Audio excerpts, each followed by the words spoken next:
This is the Bears Barroom Radio Network. Draft on Tap is rated PG. Parental discretion is advised.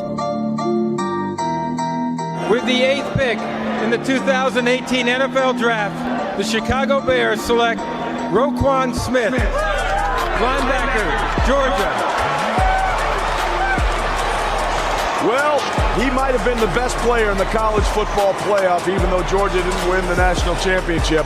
From the hometown of Montezuma, Georgia, he now goes to join the legends of the monsters of the Midway like Butkus, Singletary, Wilber Marshall, Urlacher, etc. And here comes Mack again, but Kaiser gets away from him, but not from Smith. How's that for the opening play of your career? As Goff fires over the middle and it's intercepted at the 26-yard line. Roquan Smith, the rookie from Georgia, bounced out of bounds inside the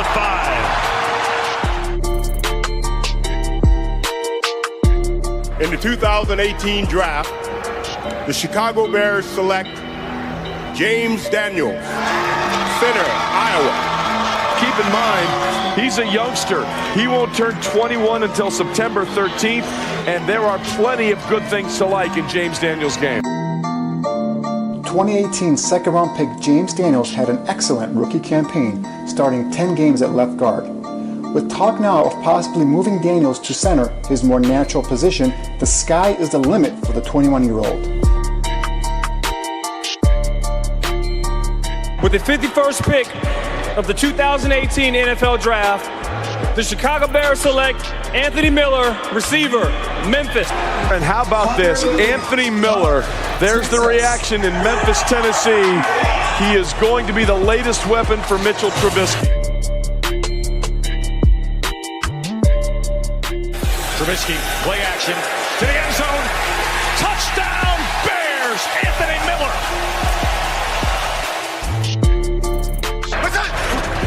On second down, Trubisky well protected, wide open. Anthony Miller slips a tackle. Miller to the end zone. Touchdown, Bears! Drink up, everybody. Welcome to this very special edition of Draft on Tap.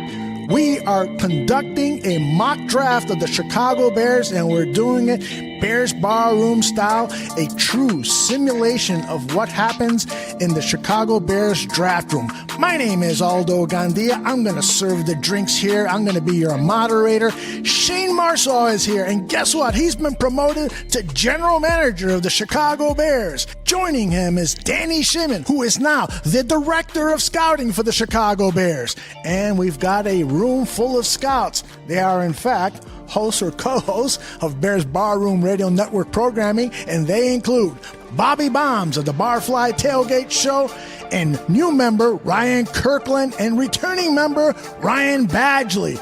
Also, Matt Carstensen of the Cards Keys podcast is here. He will also serve as a scout advising Shimon and Marsaw, the scouting director and general manager of the Chicago Bears. We're going to have some fun. Remember, if you're live in our chat room, post your comments, post your questions. I will try to get them addressed or presented here on our live show. And if you're listening on the podcast version, make sure you tell your friends about this and make sure you give us a favorable review. We are going to start by talking to the new general manager of the Chicago Bears, Shayne Marsaw. Shayne, how are you? What's up? Merry Christmas, everybody.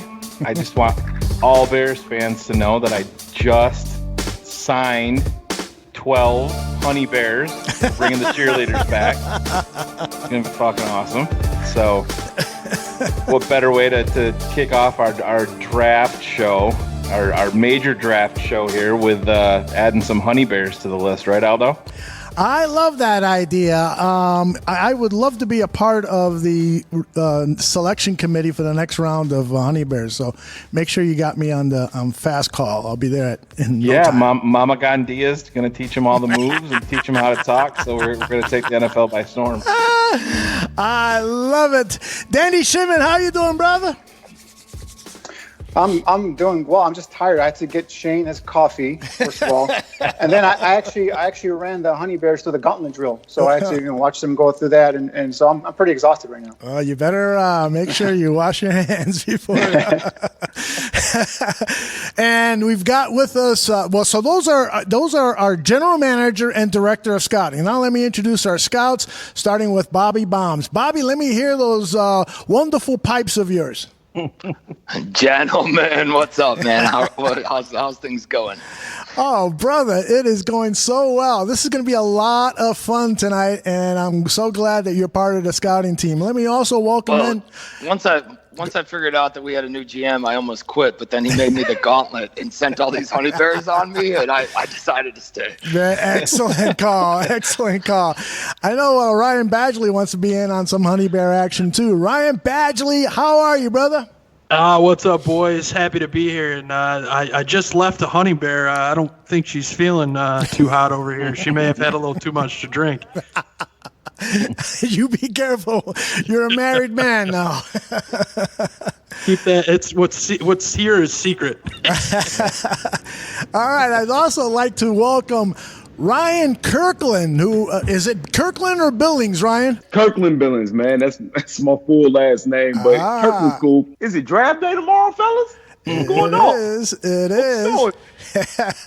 Ryan Kirkland Billings is a new member of the Barfly Tailgate Show. And Ryan, I am so happy that you're part of Bears Barroom and looking forward to your scouting expertise as we go on with this draft.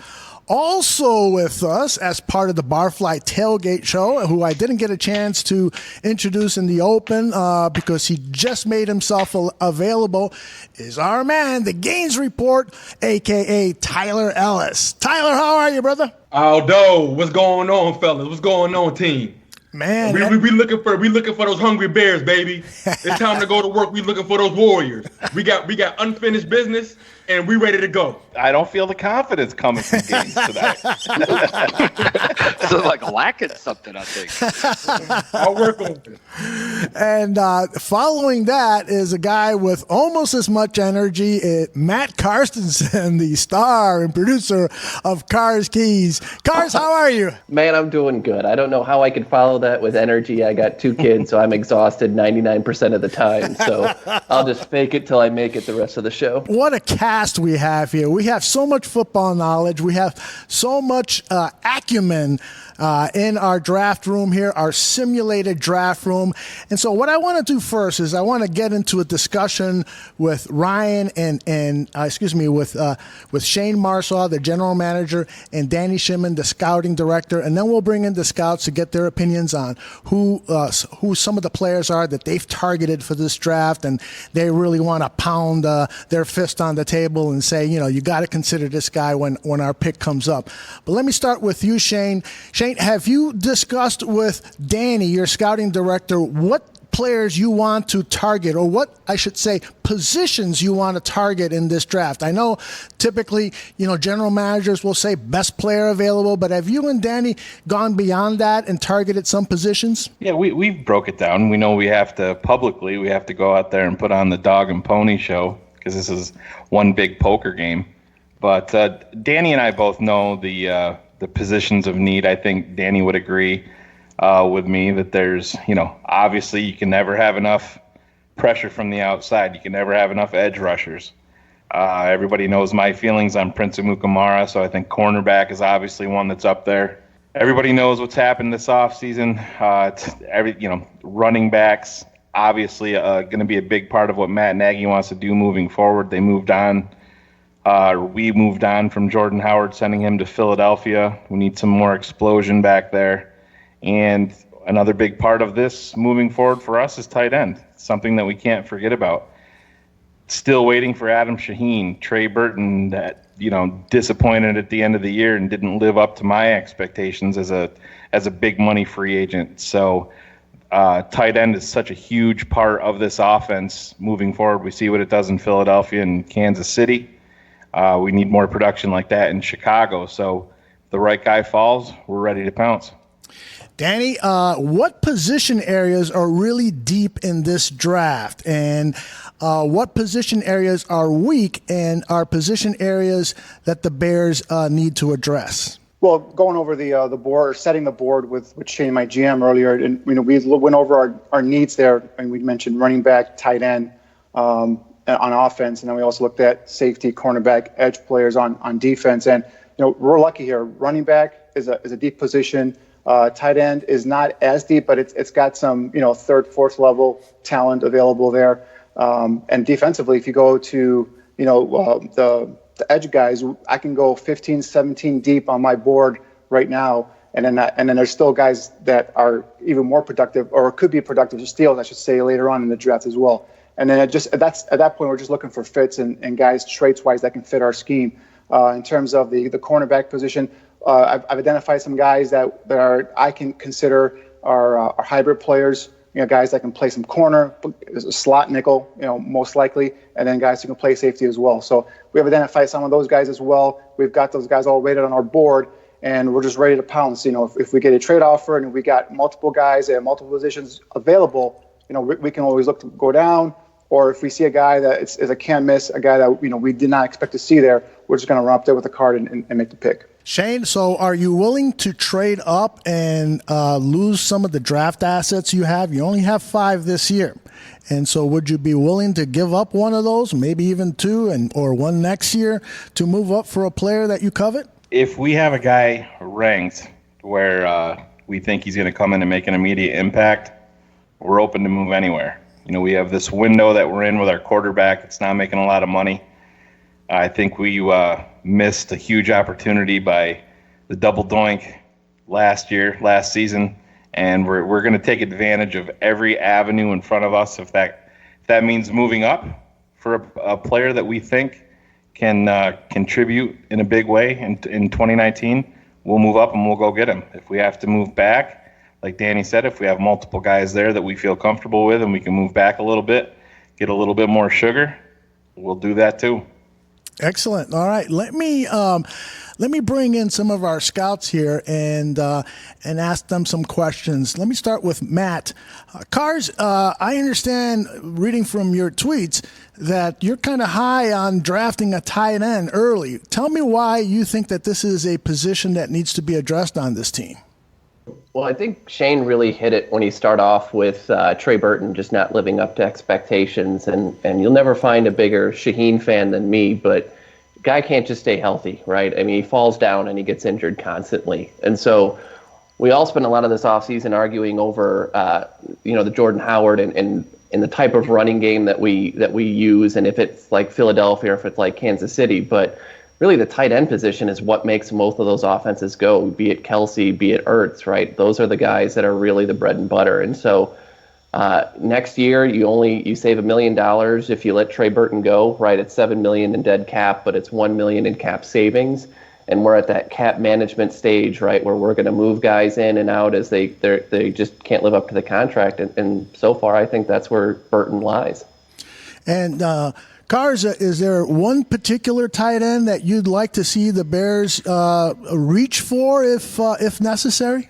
100%. I'm all on the Jay Sternberger bandwagon. That guy, to me, just screams all the potential that you want out of that move tight end position, right? He's kind of that hybrid wide receiver type. He obviously has some work to do on his blocking, but I think the skill set that he gets, the way that he attacks the ball in the air, you see in a lot of his moves, he's a big run after the catch guy all through Texas A&M, and guy caught 5 of his 10 touchdowns in the red zone last year. So I mean, that's the guy to me that he could definitely be there at 87. He could be gone some point in the second round, but that'd be the guy that I would put the most hopes on for us in this draft. Excellent. Let me turn to Bobby Bombs.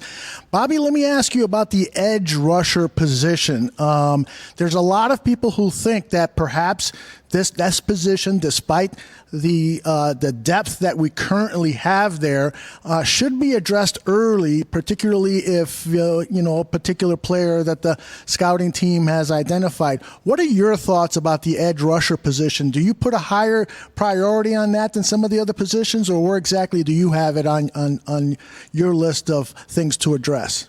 So I have it up there, but I do think that we're pretty deep there. I mean, like everybody says, you can never go wrong with bringing somebody in, an edge guy in. I don't know that it's exactly like something that we need right off the bat. I think we have a couple other needs on the team, and if guys are there certain individuals, you take them. But I guess it could be the same way for the edge also. There's another position that we could talk about later that I think that we need to address, and that I know I've talked to our GM on the side, and I brought it up to him before, but I think we're all missing a position that may need to be addressed. Oh, well, why don't you bring it up now? Name that position, and then we'll address it as we go on here in our pre-draft open here. Sure. So I think I honestly think that they're going to be looking at inside linebacker. Outside of Smith and Trevathan, right? We have Kwiatkowski, Iggy. Who knows on Iggy? We got, friend of the barroom, Fat Josh, old Josh Woods. And then, we picked up Jameer Thurman in January from, I think from Calgary. But there's not a lot of proven guys behind there. I think we've all seen Quit last year, and we all know that Kwiatkowski just might not be the guy that we're looking for. And this is the last year of Trevathan's contract. We don't have any first rounders, or second rounders this year. We don't have a first rounder next year. I think it may be a position that we take a shot at both years, and see if we get something hot to fill. Because next year Trevathan walks out, or we obviously we don't re-sign him to a massive. I think he'll be 30, maybe 31 next year. I think we're gonna have a hole there unless we see something big out of Iggy or Woods this year. Danny, I want you to address that point, but before you do, can you trust the scouting team of yours? They're talking directly to the GM, or should you fire them all? Should you pull a Gruden and Mayock and fire all these guys? Yeah, I thought about that. I'm like, man, I'm being surpassed here. What's going on, man? There's a chain of command here that goes up, man. Come on, Bobby. I don't think you were hired yet. Maybe I was with the like nobody had seen your face before today. Yeah. I think it sounds like bye, right, Bobby? Is that what it sounds like? A little bit, just a little bit. So, Danny, the inside linebacker group, is that on your radar at all? Bobby made some great points in terms of, Trevathan coming up upon his last year on his contract, Nick Kwiatkowski. I really don't see – last year we saw when he got put on the bench and then we put Roquan Smith in the lineup, you saw the big difference in terms of speed and how this defense just flowed, how the level of the defense just elevated. So I think Kwiatkowski is a great, special teams guy, a good backup, but I think we can always upgrade there. And this is a position, inside linebacker particularly, that I have looked at. I just don't think in terms of the overall depth of that position is strong this year.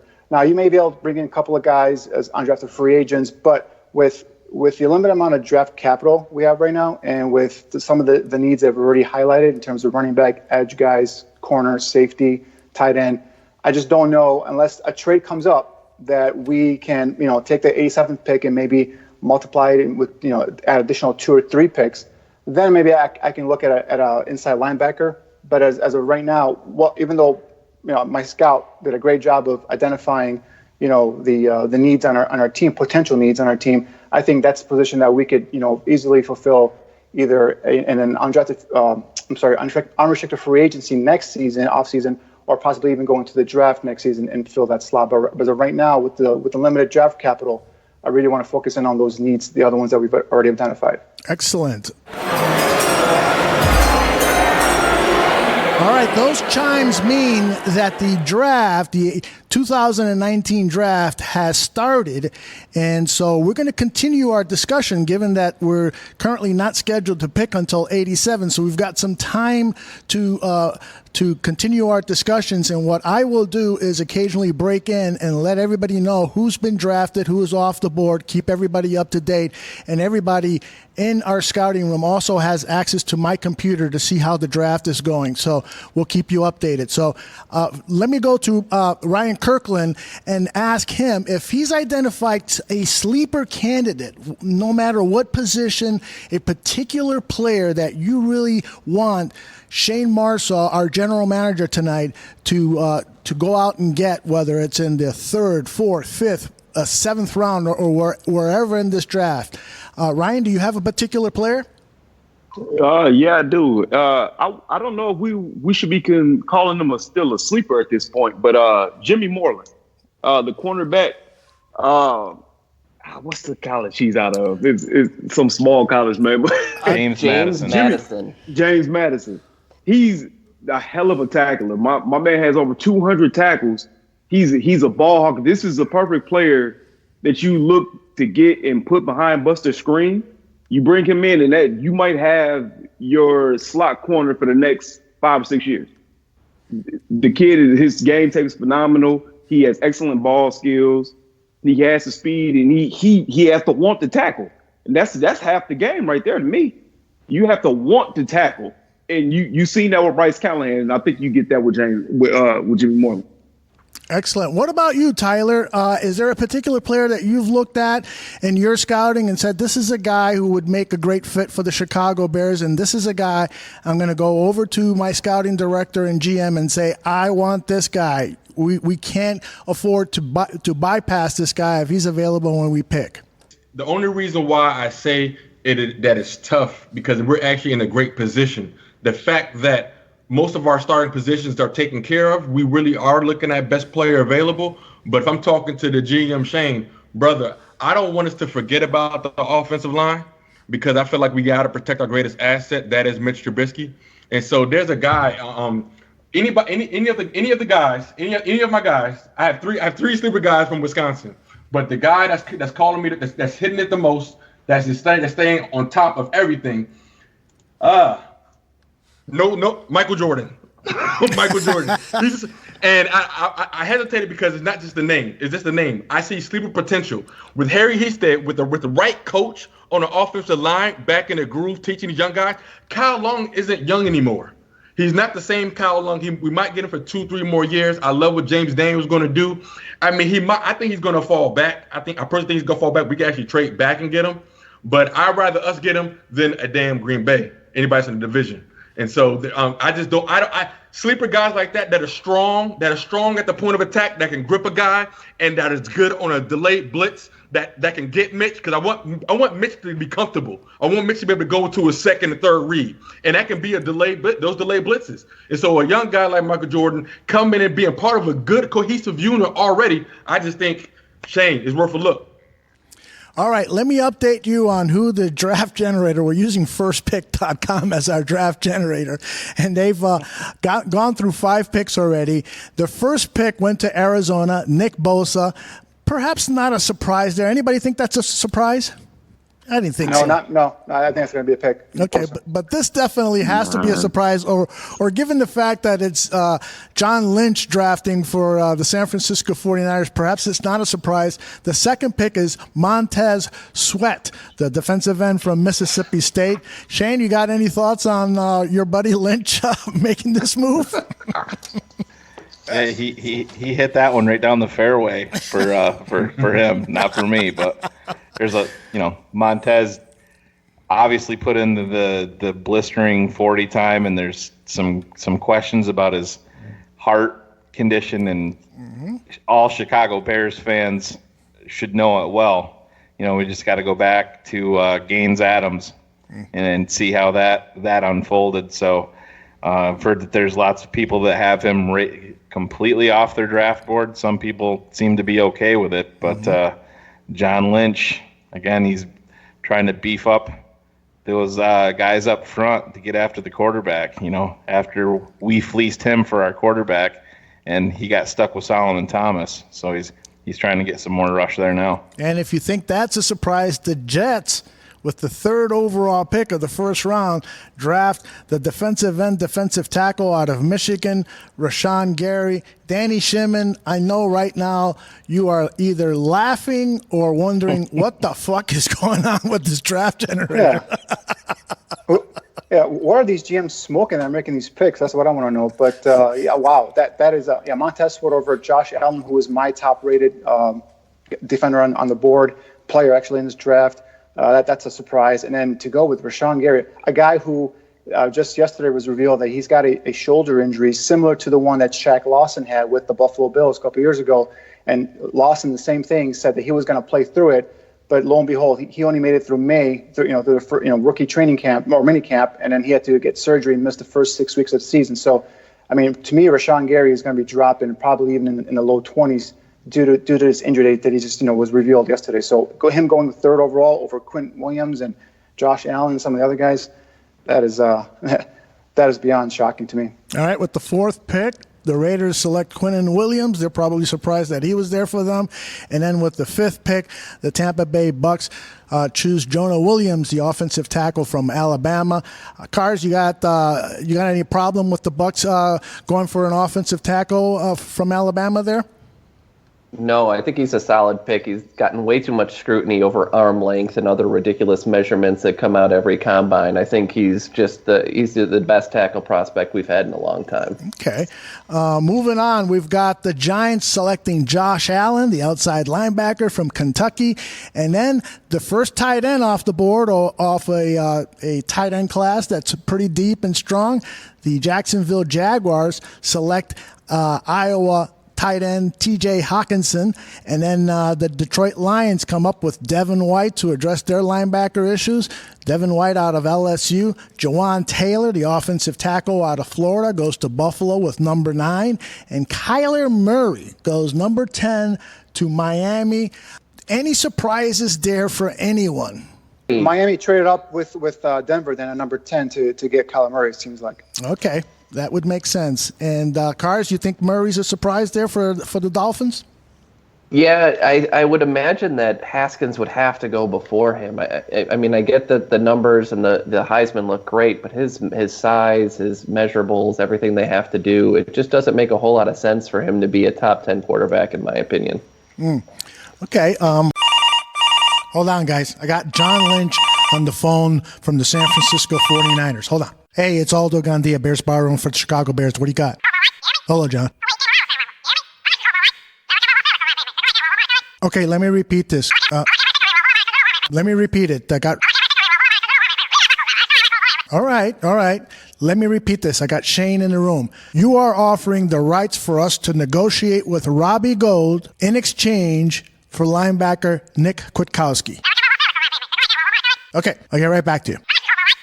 All right, we've got some time to discuss this. Lynch has called Shayne Marsaw, and is offering the negotiating rights to Robbie Gould for linebacker Nick Kwiatkowski. Shayne, what are your immediate thoughts to that idea? I'm interested. Nick Kwiatkowski is a guy that's going into the final year of his deal. That I don't know how my scouts feel, but I think his lack of speed is a real concern on my defense. I don't think right now he's a guy that I'm going to re-sign. Robbie is up there in age, but I think we have a chance to win the Super Bowl last year if we have Robbie Gould. So I'll throw it over to my cohorts to get their input, but that's a trade scenario that I'm definitely that has definitely piqued my interest. Yeah, let me ask Ryan Badgley. What are your thoughts on that? Yeah, I'm definitely interested, Aldo and Shayne and Danny. I definitely think the kicking position, obviously, as everyone knows, is really what kept us out of possibly winning a Super Bowl last year. So, as Shayne said, parting ways with Kwiatkowski, who I don't see being re-signed. I'd love to see Robbie brought back in, and I'm okay with leaving, Chris Blewett or, Redford Jones or any one of these other guys on to give them a little bit of competition as well. But I would love to see the move happen. All right, Danny Shimon, what are your thoughts on that? And I got to tell you, I had a talk yesterday with Greg Gabriel, your former teacher who helped you learn the scouting business. He told me that the word he hears on Chris Blewett is that this kid is for real, that he has a super powerful kick.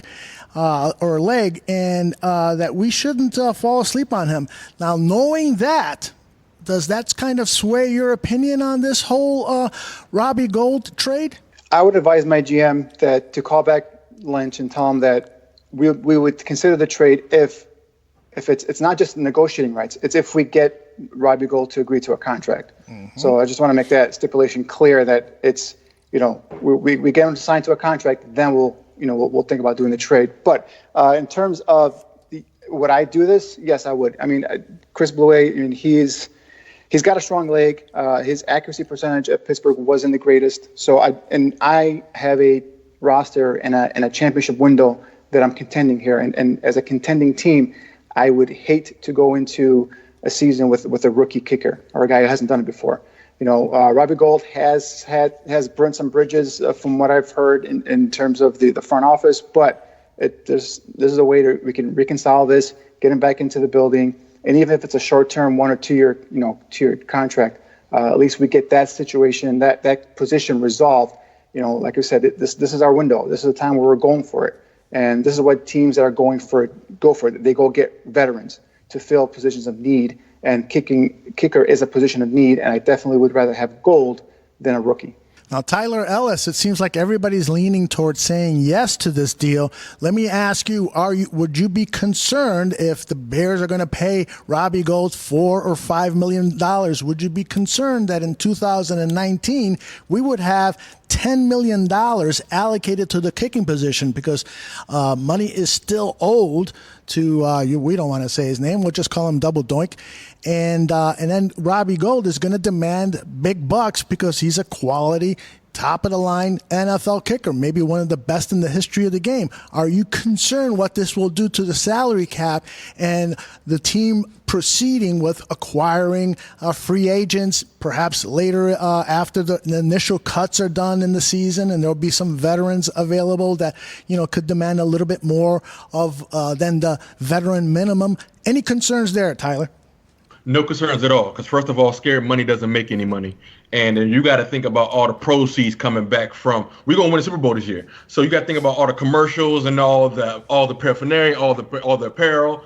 I mean, we can't play scared, we can't draft scared. And first of all, and if I can just comment on the trade, we need them to throw in a 2020 6-round pick for being a jerk and trying to tell everybody you got the best of me when I traded up to get my quarterback. I love it. And first of all, you call me, and you got a kicker who don't want to be there, and you showed that you drafted wrong inside linebackers that have character issues. Nick, it didn't work out. He's a great young man. He will be a starter for you, and he will show you what Robin Foster couldn't be. So therefore, I'm gonna need more in that investment because Robbie Gould is great for the next 3 or 4 years. Is good for the next 3 or 4 years, but we're giving you a starter who can start for you day one. So I'm gonna need like a 5th-round pick next year as well. But I'm not concerned about the money because when we make the statement and we win the NFC, we're not worried about chump change. And Ryan Pace has done a great job of giving us some young depth that players will take less money. We're I hate to say this, but we're like the Cavaliers. We're becoming the Cavaliers of the NFL. Players will take less money to come play with Chicago, to come be a part of a team that's down for each other. So I'm not worried about the money. Awesome viewpoint on that. Let me bring in Ryan, but before I do, I want to announce that the last 5 picks, the Steelers went after Devin Bush, the outside linebacker from Michigan. The Packers chose Clelin Ferrell, the defensive end edge rusher from Clemson. The Denver Broncos, Dwayne Haskins, the quarterback out of Ohio State. Brian Burns, the defensive end from Florida State, goes to the Falcons. And Daniel Jones, the quarterback from Duke, with the 15th overall pick. Mr. Kirkland Billings, what do you say about this trade offer? Okay, first of all, I was thinking, because this is the trade I had in my head all day. This is the trade that if I was Ryan Pace or my guy Shayne, I would be calling the 49ers to make the deal for. Now, with that being said, the one thing I'm looking at is Nick has the same kind of escalator in his contract that Howard had. So he's also making $2 million this year. So you throw that trade to him, that's $2 million off the books. Then you can offer Robbie Gould maybe an extra, $4 million or $5 million contract.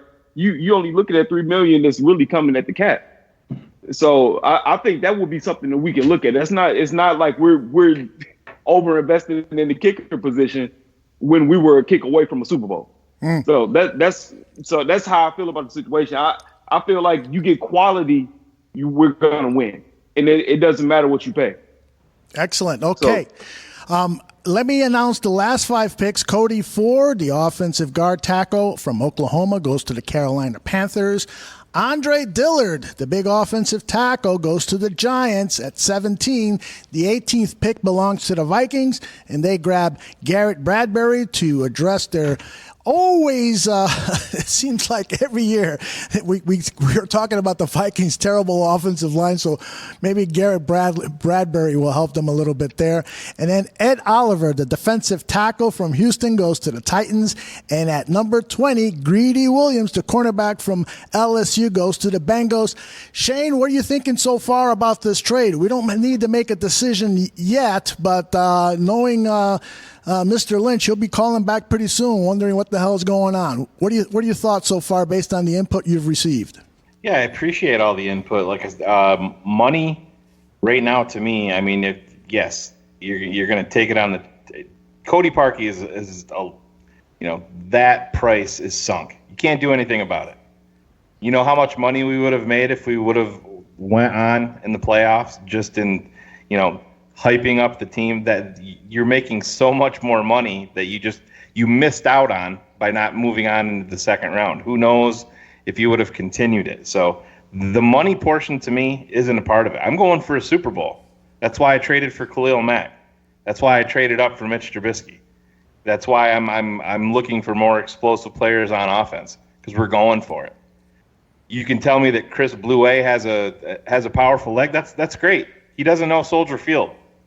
Robbie Gould's got experience there. Nobody knows it better than he does. And Nick Kwiatkowski, we swung at him. I moved up for him in the draft. That's on me. But that's why I brought in Iggy last year. We have Roquan. We have Danny. That's a guy that we're trying to give a 1 or a 2 year extension that's team friendly. So I'm going to call John Lynch back, and we're gonna move forward with this trade. Excellent. All right. So you don't want to negotiate with them. Tyler is saying, go back and tell that son of a bitch Lynch that you owe me more just for being a dick. You don't want to try to squeeze some more out of him, or maybe replace Kwiatkowski with a 7th round pick.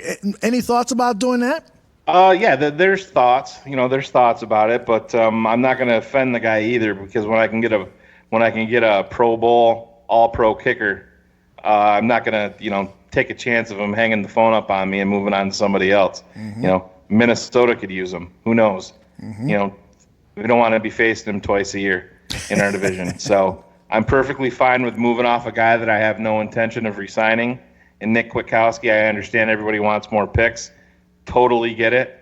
But when I see an upside for us like this with Robbie Gould coming here, and the only drawback is money, we have a new field goal kicker in Chicago. Well, and there's been a lot of news about the fact that the Bears can't talk to Robbie's agent, and that's incorrect. The fact of the matter is that because Robbie Gould has not signed his contract, the franchise tag contract. Franchise tender. Right. Thank you. Because he hasn't signed it, he's still officially a free agent, and so therefore talks can be made with that. So let's assume that the money is not an issue, that Shayne has worked out a contract deal. It's just now a matter of making a deal with Mr. Lynch. Oh. I think this is Lynch again. Yes, it is. Hold on a second here. Okay, hold on a second. Slow down a little bit. He's saying that Tampa Bay is now entered the picture and has offered a linebacker that they like, but they would prefer Kwiatkowski. He needs to know now. Do I got that right, Lynch? And he said to tell Tyler to go F himself. What, has he got a bug in this room? What the hell? How did he know what Tyler was saying? All right. Is he in the chat room? He's probably in the chat room. Maybe that's who it is. Who is that in the chat room who I can't tell who that is? All right, Shayne, you need to make a decision now. So let me play my little music here. Put a little pressure on you, man. Chicago Bears fans, we have a new field goal kicker in Chicago. He's number 9, and his name is Robbie Gould. All right. I love it. I love it. Now, let me ask you this. Are you bringing in any of those other kickers to give for Robbie competition in camp? Yeah, you're goddamn right I am. Yeah, I don't care. Hey, we moved off of Robbie once for a reason, and I'm not leaving any stone unturned. I'll tell you right now, I'm gonna carry a field goal kicker on my practice squad all year long. I love it. Because, yep, absolutely. What have we talked here since we started here, Aldo?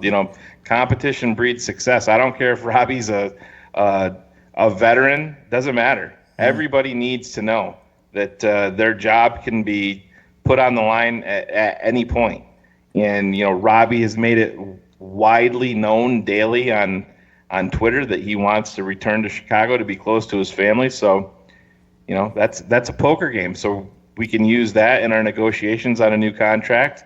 We're going to get that first-year cap number down below the $5 million. That's going to be good for Chicago, and we're going to move forward with our veteran kicker. Excellent. Let me update everybody on the last 5 picks. Jalen Ferguson, the big defensive end from Louisiana Tech, is now a Seattle Seahawk.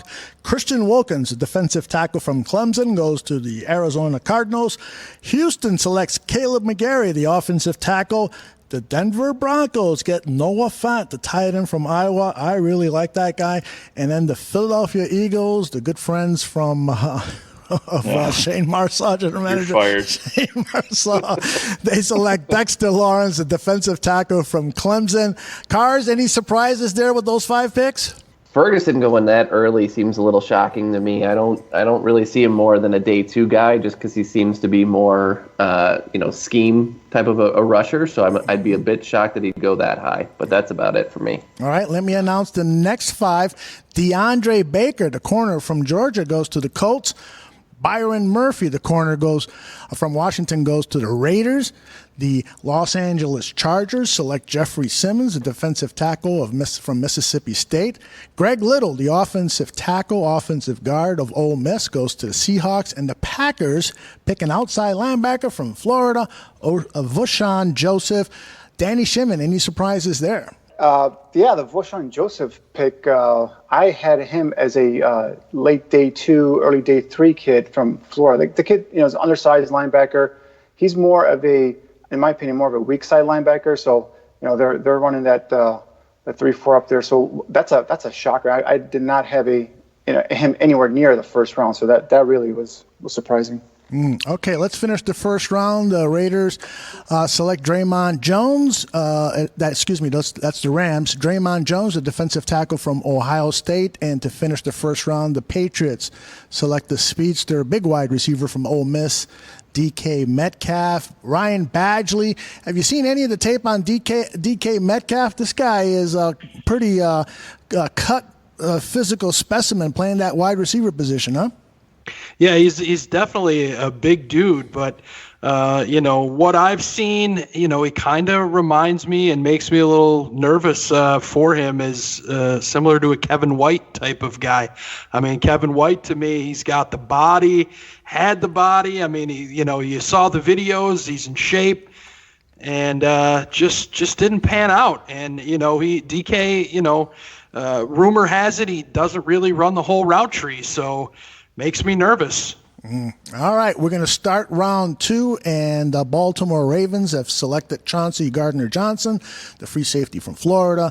With the second pick of the second round, the Colts select Hakeem Butler, the wide receiver from Iowa State.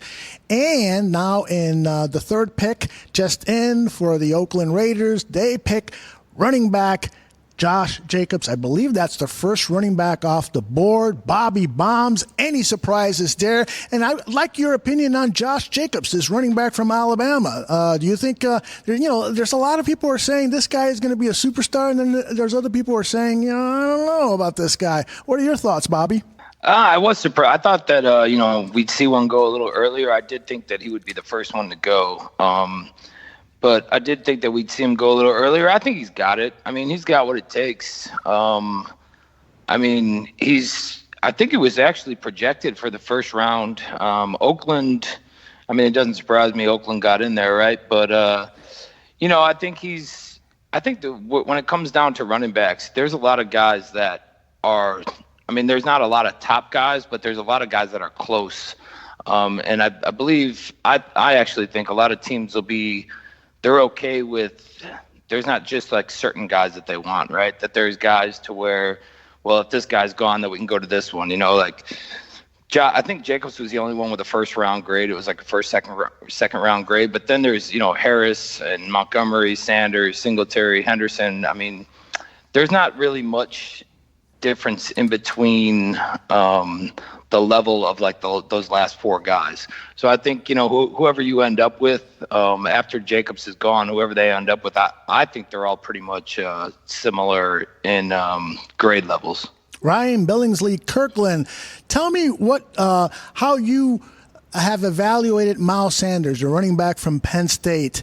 Do you put him up there as one of the top running backs in this draft class? We've actually talked to a couple of people on the Draft on Tap series, including Emery Hunt, who wasn't really high on Miles Sanders and didn't think that he wasn't in his top five. That's for sure.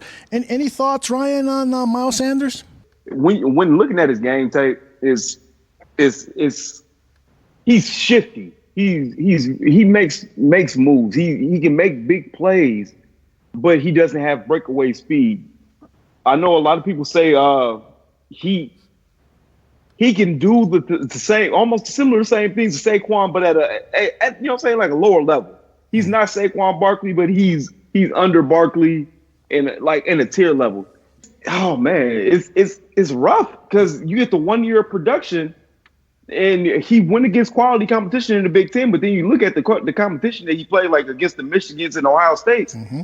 He doesn't have the game feel for it. He a couple rushes for no yards type things going on. But in a good system behind a great O-line, I can see production coming from the kid. All right, let's go over the last 5 picks.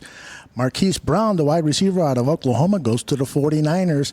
N'Keal Harry. And is that pronounced N'Keal? Nickel. N'Keal Harry, wide receiver of Arizona State, goes to the Giants. Dalton Risner. Yes, we'll say it's N'Keal. N'Keal, thank you. Dalton Risner, the offensive tackle, offensive guard from Kansas State. This guy's a monster, man. I see him as first-round talent. Anyways, it's a steal for the Jaguars with the 6th pick of the 2nd round. Nasir Adderley, the cornerback free safety from Delaware, goes to the Tampa Bay Bucks, and the Buffalo Bills select A.J. Brown, the wide receiver from Ole Miss, who a lot of people have overlooked because of Metcalf. Shayne Marsaw, let me go to you right now. Let's take a look at the board of available players. Any particular position group that you want me to pop up on the screen here so that you can evaluate?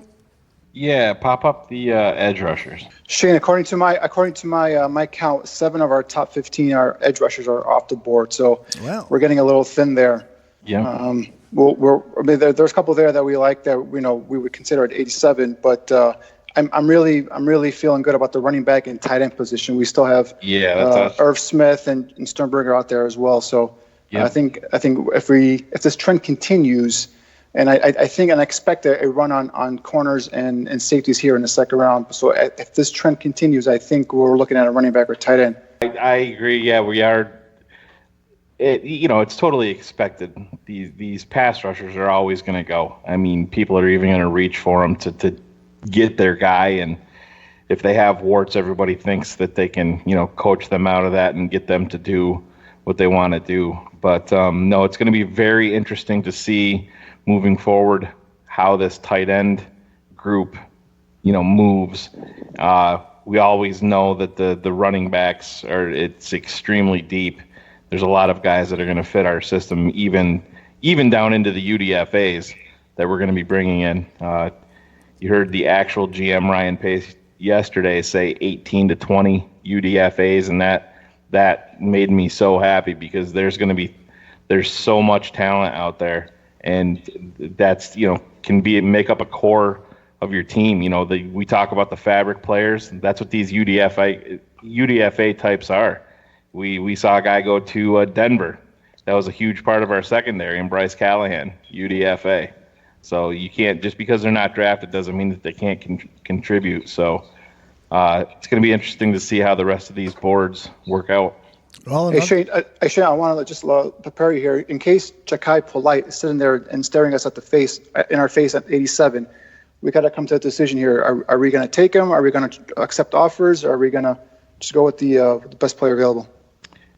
Danny, you and I have talked about this guy. You can't, there's only, this is pretty rare territory for a pass rusher that's got the skill set that he does.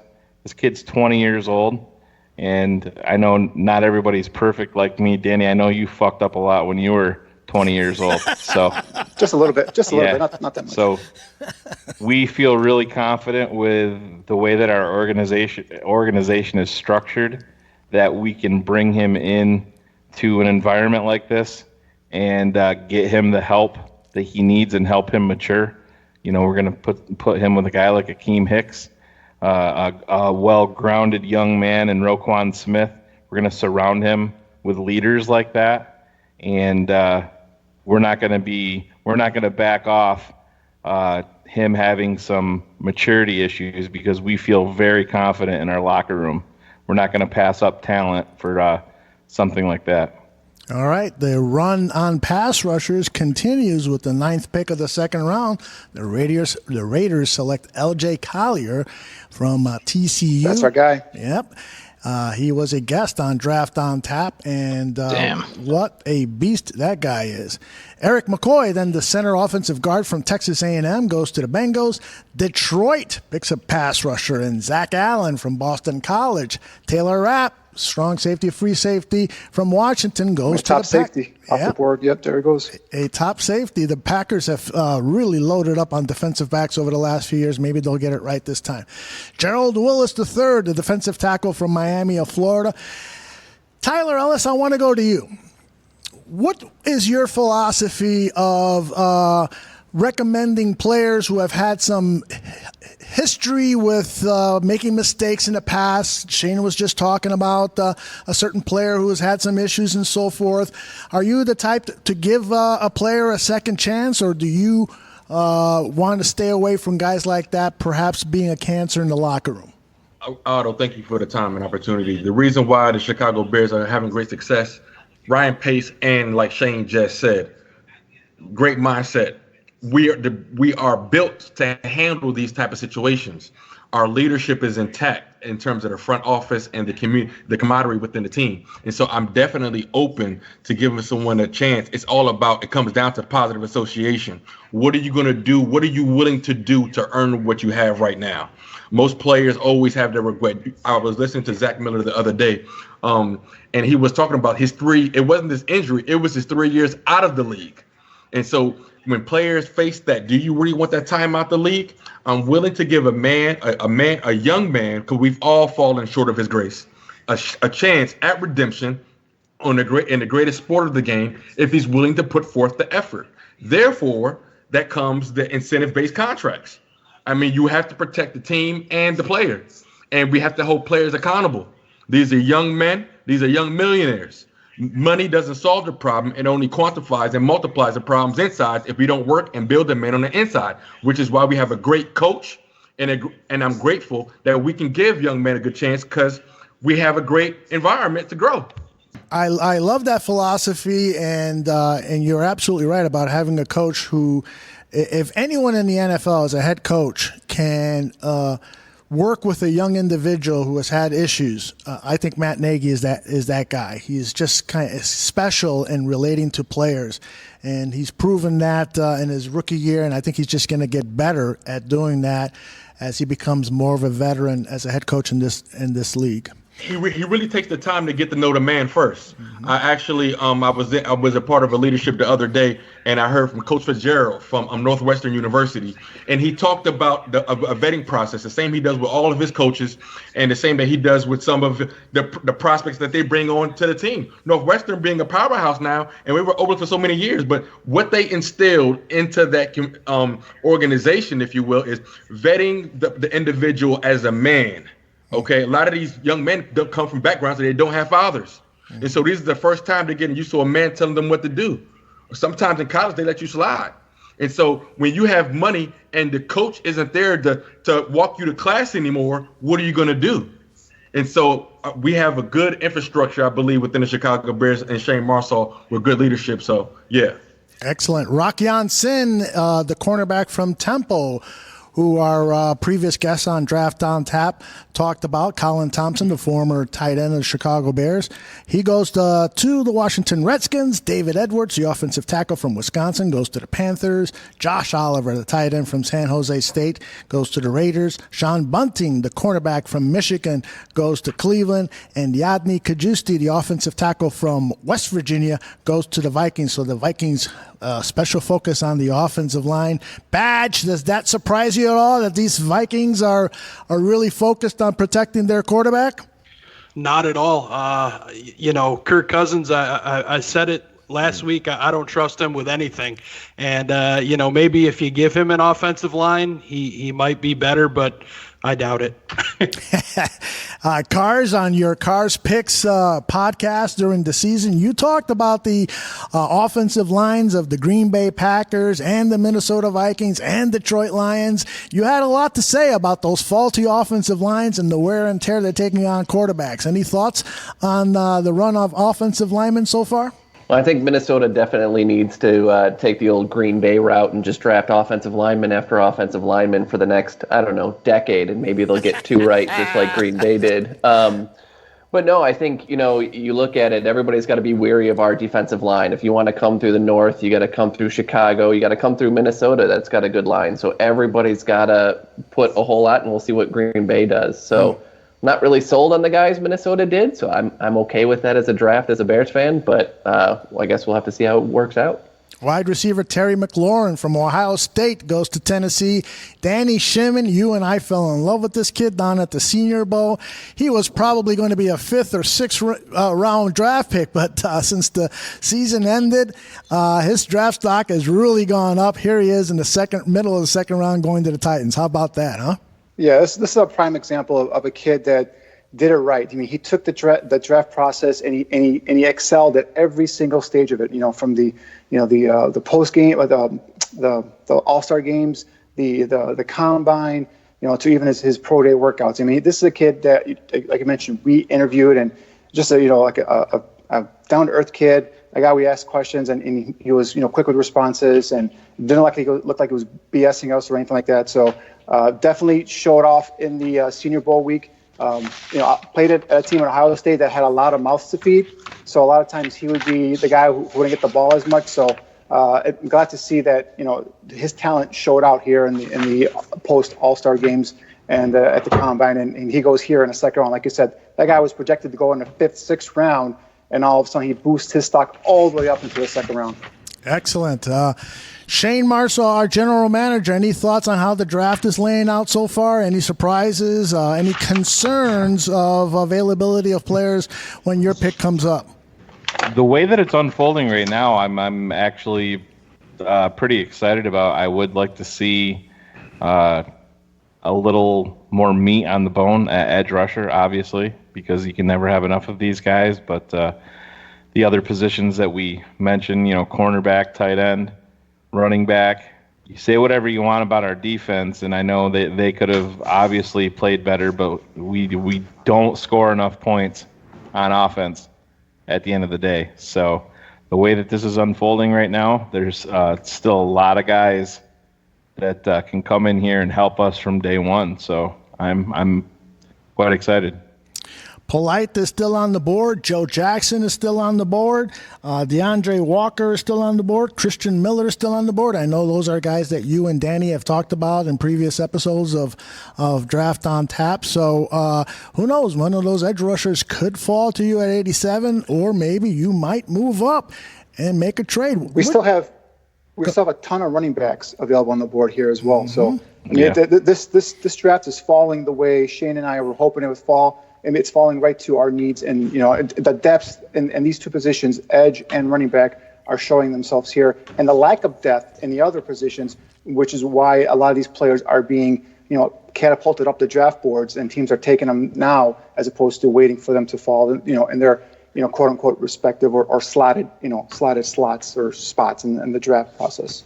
With the 20th pick, the Bengals picked Jerry Tillery, the defensive tackle from Notre Dame. Chris Lindstrom from Boston College, the offensive guard, goes to the Eagles. Houston has back-to-back picks. They picked Elgton Jenkins, the center from Mississippi, and Irv Smith Jr., the tight end from Alabama. Bobby Bombs, I got to ask you this. You expressed that the feeling that you really want this team to address the inside linebacker position. Would you be upset if Shayne decided not to pick a running back in this draft and instead waited to sign an undrafted free agent and address positions like inside linebacker, the defensive backfield, the tight end position, maybe add some depth at the offensive line, and so on. So, Bobby Bombs, what are your thoughts about potentially not addressing the running back position in the draft? Would that be a big shocker to you? I know it would be to a lot of fans. Yeah, it would be. Honestly, it would be, especially the way this one's fallen out with all these guys, the running backs still left on the board. I kind of think it's gonna work out this way to where we get a lot of these top guys are still left on the board when it comes to 87. I don't think I'm not for the tight end draft. I think if you're gonna take a tight end, I wouldn't take him up top unless you got one of these guys just dropped down that should have gone a long time ago. But with now Smith's gone too, I don't know. I just think that you got two guys there. You got Shayne, and granted, a lot of people are, they're not on the Shayne train and they're kind of against him. And then you got Burton, and I think Burton still had, I want to say it was 50 to 60 receptions last year, close to 600 yards. Shayne, I think, only had like 6 catches last year. So these are still two guys that they, went after, and they got Burton. They drafted Shayne high in the second round. It's not a gaping hole that I think that we would have.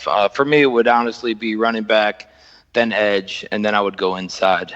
And I would leave tight end for almost the end. I mean, we had the same two guys last year, went 12-4, and we had Deion Sims, who hardly played a game. Is it really a gaping hole we need to fill?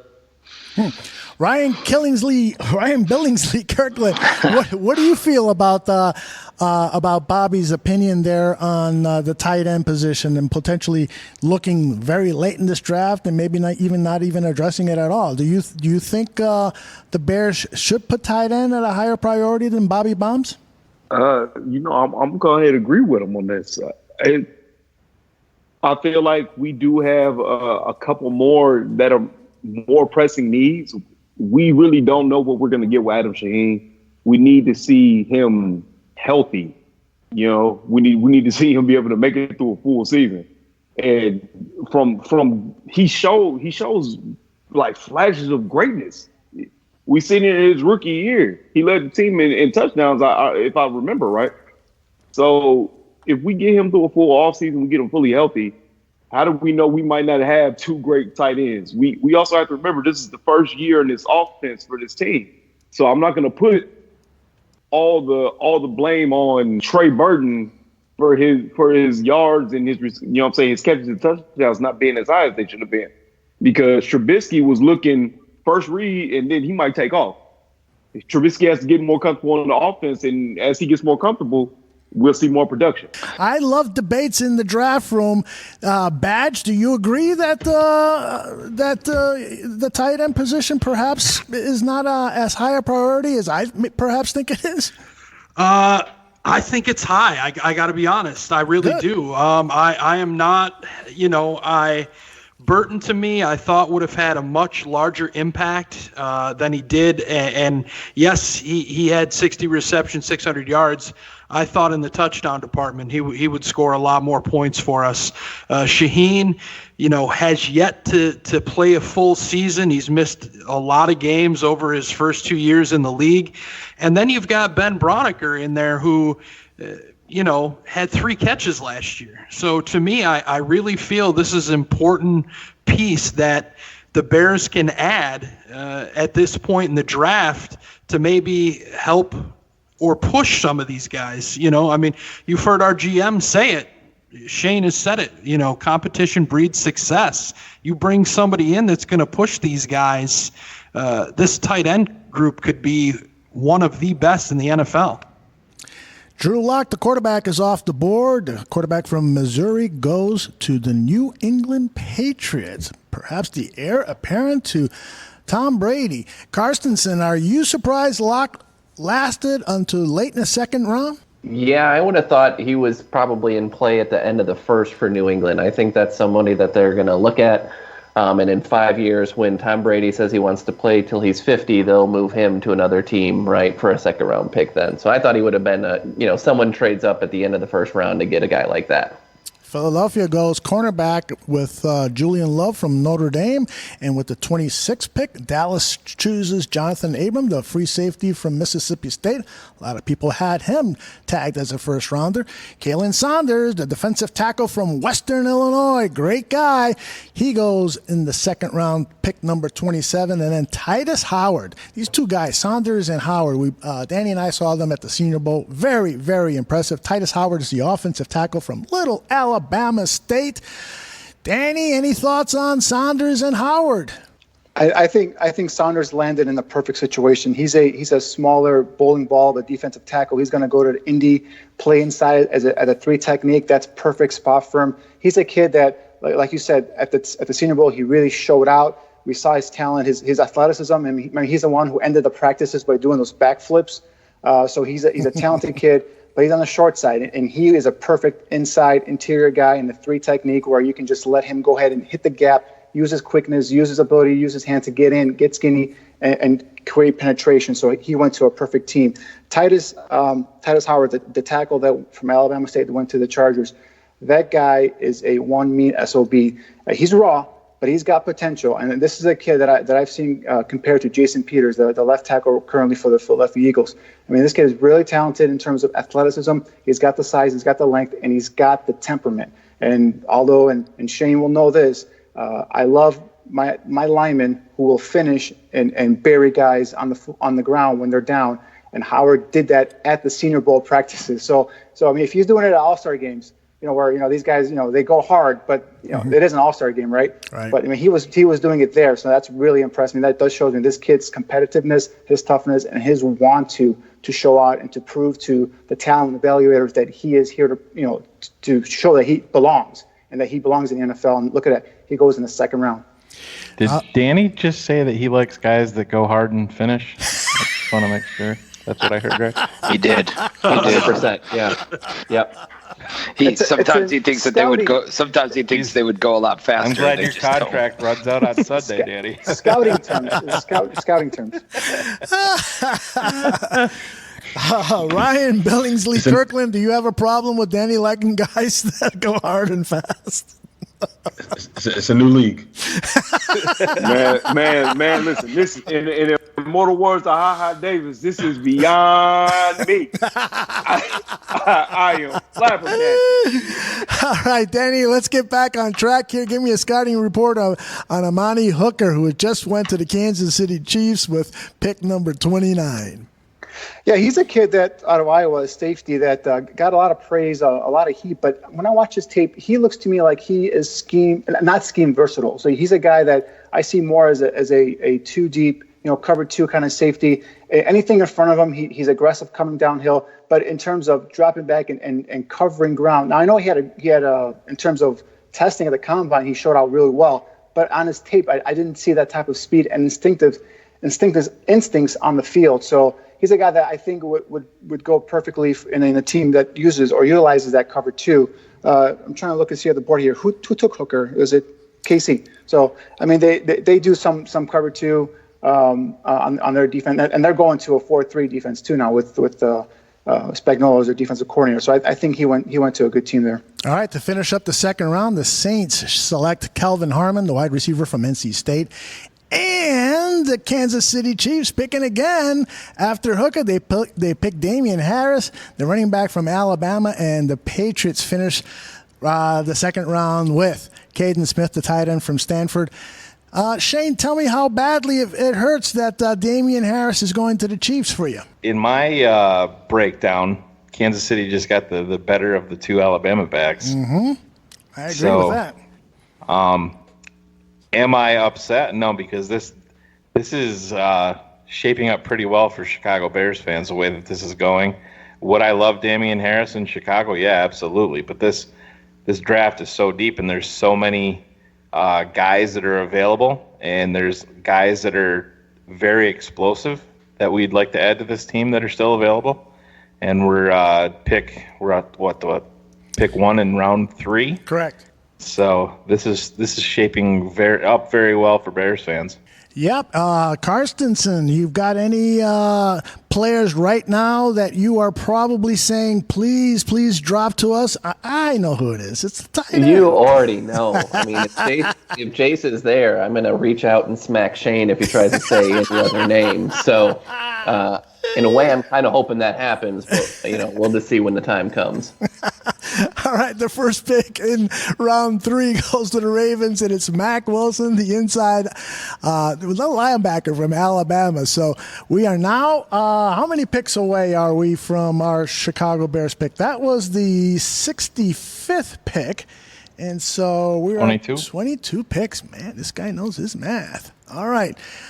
Anybody on the scout team right now eyeing a particular player and they want to say, keep an eye on this guy. If he drops, we know Karstensen just said that it's the tight end, Jay Sternberger. Tyler Ellis, you got a player that you're hoping falls to 87? The people that I'm seeing fall is like Diaz has said. If Chase falls, get him. If Jalen is available, I didn't think the other guys were going to be here. So this is why. but if the rest of these guys are gone, I like Jalen from Oregon. I mean, he has long ass arms, and then in our division, when we running backs are running sideline to sideline, just like Floyd and just like Roquan Smith, long arms, sideline.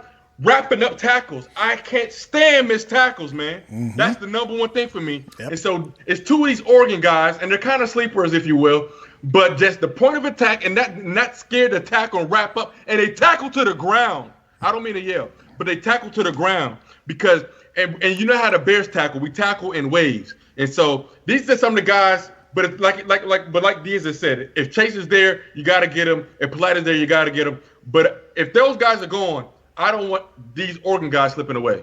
All right. Badge, any player that you've got in mind that you would love to see Shayne pick if he drops to 87? Without a doubt. I'm in on at least right off the bat that came to the top of my head was Benny Snell, running back out of Kentucky. I love his feet. His vision I was a fan of, and his pass protection to me were the 3 things. I watched a little bit on him a few weeks ago, but I wanted to refresh myself for today. So those were the things that stood out to me with him. So, he's a guy. Yeah, I like Darrell Henderson too, but I think I like Snell a little better. Oh, interesting. Hey, Danny, you've talked about Snell. You're in love with him, but you have said that you don't think he's a good fit for Nagy's offense. Can you share those thoughts again? Yeah, he's more of a bigger back. He's a guy that kind of similar to Jordan Howard in terms of a guy who moves the pile, gets those tough yardages. He's an in between the tackles runner. He's not a guy that doesn't give you the home run hitting speed. I mean, we've talked about how Nagy wants to incorporate guys from the backfield that they can give you that big run. The guys who can take the ball, a pitch here and take it 50 yards for a touchdown. So he doesn't give you that, but I agree with Badge here. The kid has tremendous feet. For a guy that big, he's got quickness. He can jump in and out of holes. He's got the swivel hips to be able to move away from defenders, shifty in between the tackles. And the guy is productive, man. That guy played one of the tougher conferences in the country in SEC, and he produced year in and year out. So, and he was a focal point of that offense, and yet he still couldn't be stopped. So he's not a perfect fit for this offense. I'll say that right now. But man, he's a football player. And there's certain times you're just going to have to draft football players. And that's why I love Benny Snell. The Bengals have selected Michael Jordan with the 2nd pick of the 3rd round. Trayvon Mullen, the corner from Clemson, goes to the 49ers with the 3rd pick, 3rd round. 4th pick, 3rd round, Bobby Evans, the offensive tackle from Oklahoma, followed by Deontay Thompson, the free safety from Alabama. He goes to the Jags. And the Tampa Bay Bucks choose Juan Thornhill, the strong safety from Virginia, with the 6th pick of round 3. Bobby Bombs, which player are you hoping falls to the Bears at 87? Or perhaps even, you might want to tell Shayne Marsaw, trade up a few slots for this particular guy because we don't want to lose him. What's the name of that player? So I'm going running back. I'm pushing for a running back. I know I'm hoping Henderson. I think for me it's between Henderson and Sanders. I'm going with one of those two. Hopefully one of them make it to us. And I don't know. I mean, if there's Polite's still on the board, Henderson's on the board, Sanders is on the board, and maybe Christian Miller are probably still on the board. But I like Miller. He's an edge guy out of Alabama. But or Savage. If we got a bunch of these guys, 6 guys, 5 guys that are on the board, what happens if a team comes calling for us to trade back? Mm-hmm. Is there any interest that our GM has in that, or are we sticking with it and just trying to go up and get our guy? We're always open for business. Always open for business. And Danny, I can tell you from many talks with Danny Shimon, he loves draft picks. So if Shayne pulls the trigger on acquiring more picks, he'd be very happy. Especially the way this board is falling, guys. It's falling. We have a ton of running backs here. Exactly. My top running back in this whole class right now, David Montgomery from Iowa State, is still on the board. We got Miles Sanders. We got Travion Williams from Texas A&M. We got Darrell Henderson from Memphis. I mean, Justice Hill, Devin Singletary, Dexter, so on and so forth. We got tons of running backs here. We got a couple edge rushers here we got our eyes on as well. Christian Miller from Alabama. We got Ja'Kai Polite from Florida. So, you come with us with a trade that we can move down some slots and recoup some of those picks that we've traded over the years. I'm going to, obviously take a look at it and see who's available on the board. And then I would probably recommend to my GM that we go ahead and do that trade. O'Shane Zimenez, the defensive end from Old Dominion, goes to the Denver Broncos. Vic Fangio's going to love that kid. Justin Lane, the cornerback from Michigan State, goes to the Buffalo Bills with the 8th pick of the 3rd round. Dawson Knox, the tight end from Ole Miss, goes to the Packers. And Chuma Edoga, the offensive tackle from USC and a Berlissimo favorite, goes to the Bengals with the 10th pick of the 3rd round. Amani, I'm going to have a tough time with this one. Arurivi. Whatever. Quarterback goes to Penn State. I'm glad he's not a Bear, not with that name.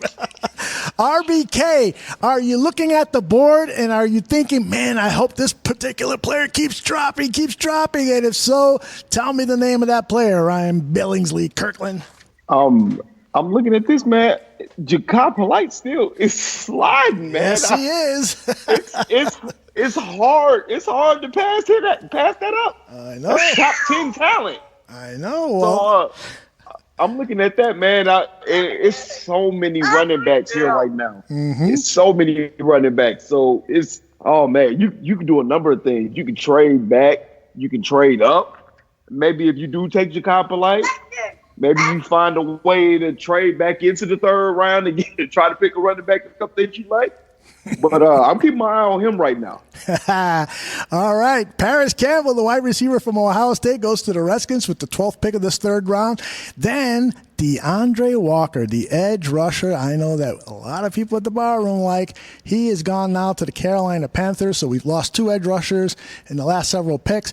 Isaiah Buggs, the big defensive tackle from Alabama, goes to the Miami Dolphins with the 14th pick. And then Bo Benchawol, the offensive guard, goes to, from Wisconsin, goes to the Atlanta Falcons. I interviewed him down at the Senior Bowl, and I didn't know how to pronounce his last name, so I just told him to spell it for me. And about 15 minutes later, when he finished spelling his name, I forgot what position he played. Anyway, Chase Winovich, the defensive end of the Michigan Wolverines, goes to the Cleveland Browns. Shane, with the way this board is falling, if that phone rings with any trade offers to move up would you even entertain that? I mean, it doesn't seem like it's necessary, or does it? Let me know your thoughts. At this point, no. I'm not going to give away assets with the way that this board is falling. I don't feel like I need to give up picks to move up. This is definitely falling the way that I hope it falls on Friday evening for us. That there's this many guys at this point. No, I'm not interested in giving anything up to move up. What are we at pick? We're a couple picks away here.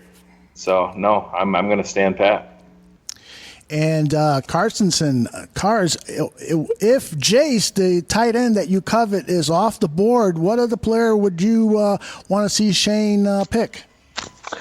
So I'm in on all the edge rushers, but I also have an outside love for Isaiah Johnson, the defensive back out of Houston. I know he's a big boomer bust type of guy, but his size, his speed, that sort of thing. Like the guy averaged, I think, was about 25 yards per interception return. So you're talking about a big play guy. And I'm with Shayne. I don't trust Prince. So anything we can do to potentially get him off the books the next year, that's a guy I'd look at as well. All right, the Vikings with the 17th pick of the third round have gone to the middle of the defensive line, Renell Wren. And this guy is a beast. Danny and I saw him down at the Senior Bowl, and I was just impressed by his physical presence, and he really impressed people during the practice week and had a solid game.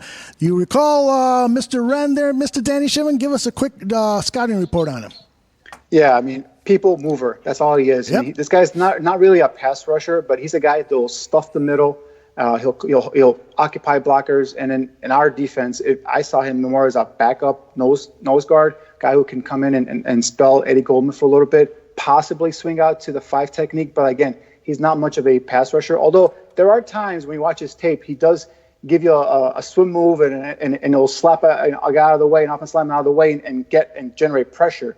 But majority of the time, what he does is he occupies blockers, takes up space, and he clogs the middle. And he went to the Vikings, so Zimmer there is just gonna put him right there in the middle and just let him just occupy blockers. So very impressive kid. Edge rusher Joe Jackson is now off the board. He goes to the Tennessee Titans. Miles Sanders, the running back from Penn State, now goes to the Colts.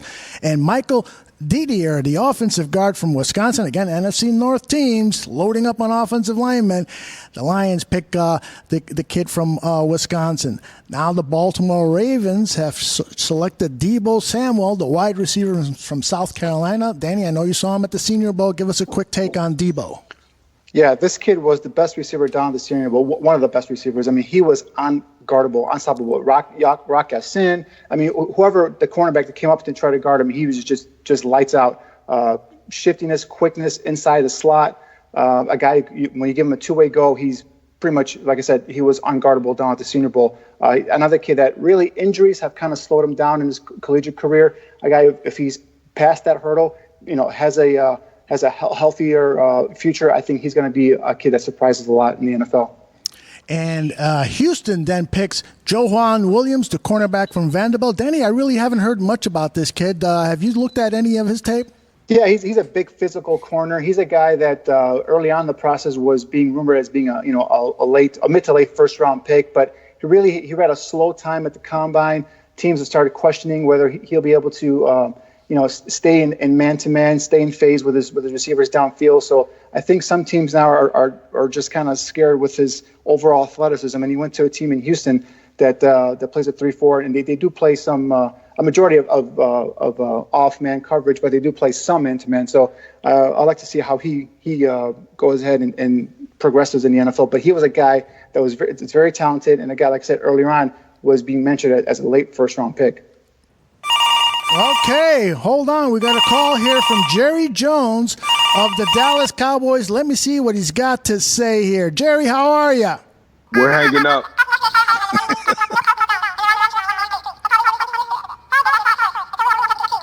Jerry Jones, Shayne, is offering you, because we are now on the clock, Jerry Jones is offering you the pick number 26, that's 90, drop 3 slots, and then we would also pick up the 27th pick, which is 165 overall. We've got about, I'm actually going to extend the clock here. In reality, there's 5 minutes in between picks, but because I'm running this show, I'm going to make it 7.5 minutes. That'll give us time to discuss the trade. So, Shayne, let me get your immediate thoughts, and I know you want to get the thoughts of everyone else in the room. So let's begin with you, Shayne. Yeah, I'm not interested in moving down for just 5. even down 3 spots. I think I can do better. I can hear our phone lines in the background ringing off the wall. So I'm not even going to take into consideration my people. I'm just going to politely hang up on Jerry Jones and move on. Whoa! If I may just interject here. I know Shayne's a GM, but if I can just talk to you here for a second, Shayne. You're dropping 3 slots. You're going to get an extra 5th round pick. You have a shit ton of running backs we can choose from. If they, within the next 3 picks, we lose our players who might go. And then in terms of safety, we have, Darnell Savage Jr. up there still. Nasir Adderley, I believe, is still, available. And then we still have our edge rushers and Christian Miller, Ja'Kai Polite, Justin Hollins available as well. So for 3 slots, you get an extra 5th round pick. I think we should consider it. I feel pretty confident in my pre-draft talking around the league that we can do better. I'm going to grab this while you guys talk. It's the Giants on the phone with an offer. You guys continue to talk. Let's see what the Giants give us here because if we think about it, we still have Jace here. Okay, so if we stay here, who are you going with? I can't pass up an edge rusher if we're staying that is a top 10 talent. Like I said, I can bring him in. I know we can add help to our offense, but you're essentially getting a first-round talent, a top 10 talent. I believe in our locker room. So if we're going to stay, we're going to look real hard at Polite down in Florida. Okay, we've got about 5 minutes here, and here's the Giants' offer. They want this 87th pick, and then they're asking you, Shayne, the Bears, to drop down in this 3rd round to the 95th pick, and you would get the 6th overall pick of the 4th round, the 108th pick. So those are the 2 offers on the table. I got Jerry Jones on one line. He's offered pick number 90 and 165 for 87. And I got Gettleman of the Giants on the other line. He's offered picks number 95 and 108 for your 87. Your initial thoughts? I'm ready to consummate a trade with the New York Giants. I'll throw it over to my scouting director and see how he feels. You're going to get an extra 4th round pick. A top pick in the 4th round. Yeah. But then, you're going down 8 slots now. So that's a bigger risk to losing guys like Polite and Sternberger. We'll still have a running back, no doubt. But that's my only concern is if you're wanting Polite or if you want Sternberger, I think the trade to go with is with Dallas. Does anybody want to jump in here and share their thoughts? The clock is an issue now. We have exactly 4 minutes to go before this pick has to be put in, and so about 3 minutes to go before we can complete this trade. Anyone who want to jump in with a quick opinion? I'm in with the Giants pick. Yeah, Giants for sure. Yeah. Yeah, I'm going Giants also. I know you're dropping down seven total picks, right? But you're picking up that early round 4 pick, and although you're only dropping back 3 in the next one, I still think that you're at you're close to 60 player difference with that 2nd pick that you pick up. The only thing, guys, if I may just inject here real quick, is if we drop down 3 slots, we still got a chance to get guys that we have rated in our as a 2nd round picks. And in Polite's case, a low end 1st, high end 2nd. We dropped down 8 slots. There's no guarantee. Yeah, I like the 4th round pick, no doubt. But we're not. There's no guarantee we're going to get these guys, these top end talents here. So with the Dallas slide, we're sliding only 3 spots. Still a chance we're going to get one of those 2 guys, I think. I've told Jerry Jones no on the deal, so that just leaves the Giants offer. Anybody want to side with Danny on this? If so, speak up now. Again, the clock is ticking. I think all in all, it depends on how much our GM is in love with Polite and how much he wants to take a tight end overall first, because dropping down those spots, I don't see all those running backs being gone. And there's still, some valuable edge rushers available. So I'm good with the Giants trade if our GM isn't in love with Polite. Yeah, dropping down those slots. Yeah, for sure. Running back, we will still have a good option, a good selection there to pick from running backs. I'm not worried about running backs. It's these guys, the Polites and the Sternbergers, that I'm afraid of losing. And also Darnell Savage Jr. He's a kid that is my top 32, 31st overall rated prospect. A guy who's instinctive safety, can play some nickel cover for you as well. So I know that's not a position of need right now.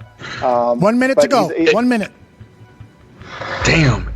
I need my GM to trust his gut. And not only, we got to remember Savage can also play slot wide receiver. Also slot corner, you're right. Slot corner. Slot corner. Slot receiver. Yeah. He's a versatile kid, terrific instincts. The guy's a ball hawk. In Maryland. Yes. So. Yep. But I need my GM to make a decision, because tight end's a hard position. Is this the position that are they a day one starter, or what's the contribution this season? And so pass rush, we see what our division is doing. 30 seconds. We are calling Dave Gettleman, and we are going to consummate a trade and move down. All right, I am going to accept the trade, and we have accepted it. So the Giants, let's see who they picked with our pick. I think Danny just hung up. Danny walked out of the house. I just called Mike Mayock. He's our scouting director. That's hilarious. All right, let's see if this generator can tell us who the Giants picked up with the 87th pick of the draft, and it's loading up now, nice and slow for some reason. I don't know why, but there it is. Will Grier, the quarterback from West Virginia. They wanted this quarterback so badly. I wonder if we could have negotiated with the Giants and got even more if they really desired this quarterback. What do you think about that, Badgley, that they went for the quarterback from West Virginia? I guess I'm a little surprised, quite honestly. I would have thought the Giants would have grabbed somebody earlier on at quarterback to see them wade into round 3. But hey, for them to go up and get their guy, if they felt strongly about it, it's for them it's a good move on their part. And thanks for the picks. Shane, are you happy with the deal? You're satisfied so far? Let me announce some picks here. Nate Davis, the offensive guard from Charlotte, he goes with the 88th pick to Seattle. J.J. Arcega-Whiteside, the wide receiver from Stanford, goes to the Steelers. They need some wide receiver help. Hopefully those guys will get along over there. Charles Omenihu, the defensive end from Texas. I know that Danny says he doesn't fit our system, but I got a feeling the Bears might like this guy. Charles Omenihu, the defensive end from Texas. Let's keep an eye on him on draft day. Emmanuel Hall, the wide receiver from Missouri, goes to the Chargers. Shane, we've got some time here. What are your thoughts so far? I'm very happy and very confident with my trade down. Mm-hmm. Like I said, this board has been falling our way, and I think it will continue to do so. There's a lot of players that I'm still very, very high on, and part of this is a big poker game. Sometimes you have to be willing to take the chance and to gain some more assets. And that number 6 overall pick in the 4th round, that's not a small pittance. That's a very, very nice return to drop down. How we drop down with the amount of talent that's still available, I'm very happy with it. Well, I got to tell you that some of the fans in the chat room are agreeing. Steven Zimmerman says, considering how this draft is falling, that was a great trade. And Frankie Myers says he's loving our GM's decision. And then he follows that up with, I was wrong in this scenario. Okay, that is in reference to an earlier post on the chat room. So, okay, here we go. After the Omenihu... Man, I can't say that name. Omenihu pick. Emmanuel Hall, the wide receiver, goes to Minnesota. I think I announced that already. And then with the 28th pick, one of my favorite cornerbacks in this draft, Lonnie Johnson, the big tall guy out of Kentucky, he goes to the Kansas City Chiefs. Andy Isabella, the wide receiver from Massachusetts. This guy is explosive. I saw Greg Gabriel on Twitter the other day saying he really didn't care much for Andy Isabella because his catch radius is very small. But man, oh man, is this guy explosive. But I kind of agree with Greg. I would not pick this guy in the top 4 or 5 rounds. Danny Shimon, you saw him at the Senior Bowl. Your thoughts on Andy Isabella? Yeah, you're right. He's a slot receiver, explosive in terms of quickness in the short area. But like Greg said, he's not a guy that's going to go out and extend away from his body and reel in the catch. He's got short arms and he's got small hands too. So a lot of times with those guys, prying the ball loose as they're going through traffic downfield is an issue. So I would not have wasted a 3rd round pick on Andy Isabella. Not that the Bears needed a slot receiver right now, but that's definitely the Jets took him. That's a weird pick because they just signed Jamison Crowder from the Redskins as a free agent. So that's an interesting pick right there. Okay, Connor McGovern, the interior lineman from Penn State, he goes to the Rams at the 30th pick, and that means that we are now on the clock. The Chicago Bears, Shayne Marsaw. Let's get some opinions from the scouting team on who you should select. We have no trade offers right now, so it looks like we're going to be stuck with this pick, whether you want it or not. Let me start with you, Cars. Oh, I know who you're going to pick. You want the tight end who's still on the board, right? Well, I do, but if you told me at the beginning of this that Polite was going to be there, that's just not someone I ever expected to be at 87, let alone 95. So as much as I want my boy, you can't pass up a pass rusher. They're the most valuable things in the NFL after the quarterback. Okay. RKB, who do you say? What are you thinking right now, Ryan Billingsley Kirkland? I'm thinking this show is a PG show, and I can't say fully what I would say, but I think Dan Aguirre would be paying Shayne a visit right now to do what he did to Aaron Rodgers. He got a round pick out of it. I'm just saying.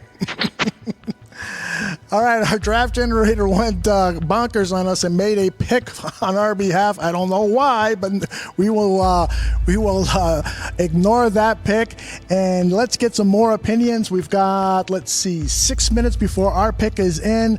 Bobby Bombs, who do you think? I'm going with Polite here, 100%. I mean, I know he didn't have a good interview. I really don't care.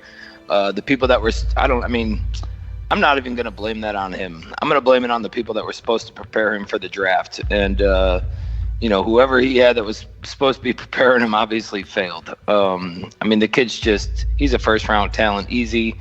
I'm surprised that he's still there, but I'm definitely going that way. I know, there was concerns running back and all that, but either way, I think Polite's the pick here. And, I think even – the only thing, I know we said that, when we took the pick, we were like, well, we got an early 4th rounder, right? And I think it was pick 6.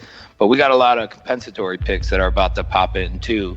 And it actually pushed us back a little further. But it would have been the same if we took that 5th round pick. So on this one, though, on the original question, I'm going with Polite for sure. I think we have the leadership in the locker room that can help him and guide this kid. And I think, you're going to see some big things. Imagine being on that offensive side, looking at this defense once you add this guy to it. So I'm all in on Polite. Badge, we still got plenty of time here. What are your thoughts?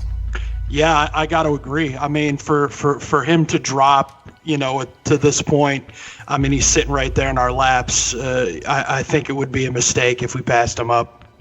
All right. Tyler Ellis, your thoughts on who Shayne Marsaw should select? I trust my GM, and we all seem to be on the same accord. A generational type, end of the top tier pass rusher, you can't put a price on that. And you got to remember, these guys, they can't even block Khalil Mack. And so you're talking about getting a young stud who's going to get one-on-one coverage.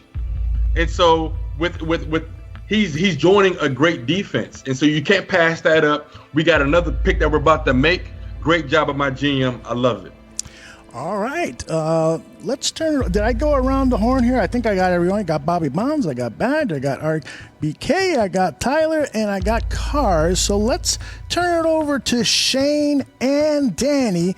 Why don't you discuss for a couple of minutes what your thinking is here? Or it's pretty much locked up. You guys are going with Polite, correct? What do you think, Danny? Polite is a guy that is heavy under consideration here, but just wanted to give my GM the run of the board here. According to what I have here, Darnell Savage Jr., my highest rated safety, again, a guy who can play safety and nickel, is also available. And then Jay Sternberger, a move tight end that we like a lot, a guy that add a dimension to the offense that when you add him with the other guys, the Trey Burtons and the Adam Shaheens, a guy will give us a little more explosiveness down the field. But in terms of pass rusher, edge guy, Polite is the highest rated guy on the board right now. Danny, do you feel confident we can find anybody that even resembles a blue chip pass rusher? If we pass on Polite? Not with this on-field talent. Again, our scouts have done their background, and we feel confident in terms of what these character issues are. And like we said earlier, we feel confident in our coaching staff. We feel confident in the culture that coaching staff has brought to this locker room. We feel confident in the leadership of this team. And we bring him into the situation right here where he cannot go off course with guys like Khalil Mack on the team and guys like Akeem Hicks and Roquan Smith and Danny Trevathan. So no, I feel confident if we bring him into this locker room, this kid will produce. You've got 2 minutes if you want to continue to discuss it, or we can put the pick in. We play in a division with Kirk Cousins, Matthew Stafford, and whatever that other guy's name is in Green Bay. Dickface? We brought in Khalil Mack for a reason. Leonard Floyd has improved, but he's heading in, they're going to pick up his 5th-year option. So we don't know what's going to happen. Leonard goes out and breaks his other hand. Khalil Mack, tweaks an ankle. You gotta get after the quarterback. It's where it all starts. How many times have we heard over the years you can't have enough pass rushers? You give me a combo of Khalil Mack, Leonard Floyd, Ja'Kai Polite, and Aaron Lynch. Sign me up all day. So the Chicago Bears are writing down the name Ja'Kai Polite, and we're running it up to the podium. Ja'Kai Polite, Chicago Bear.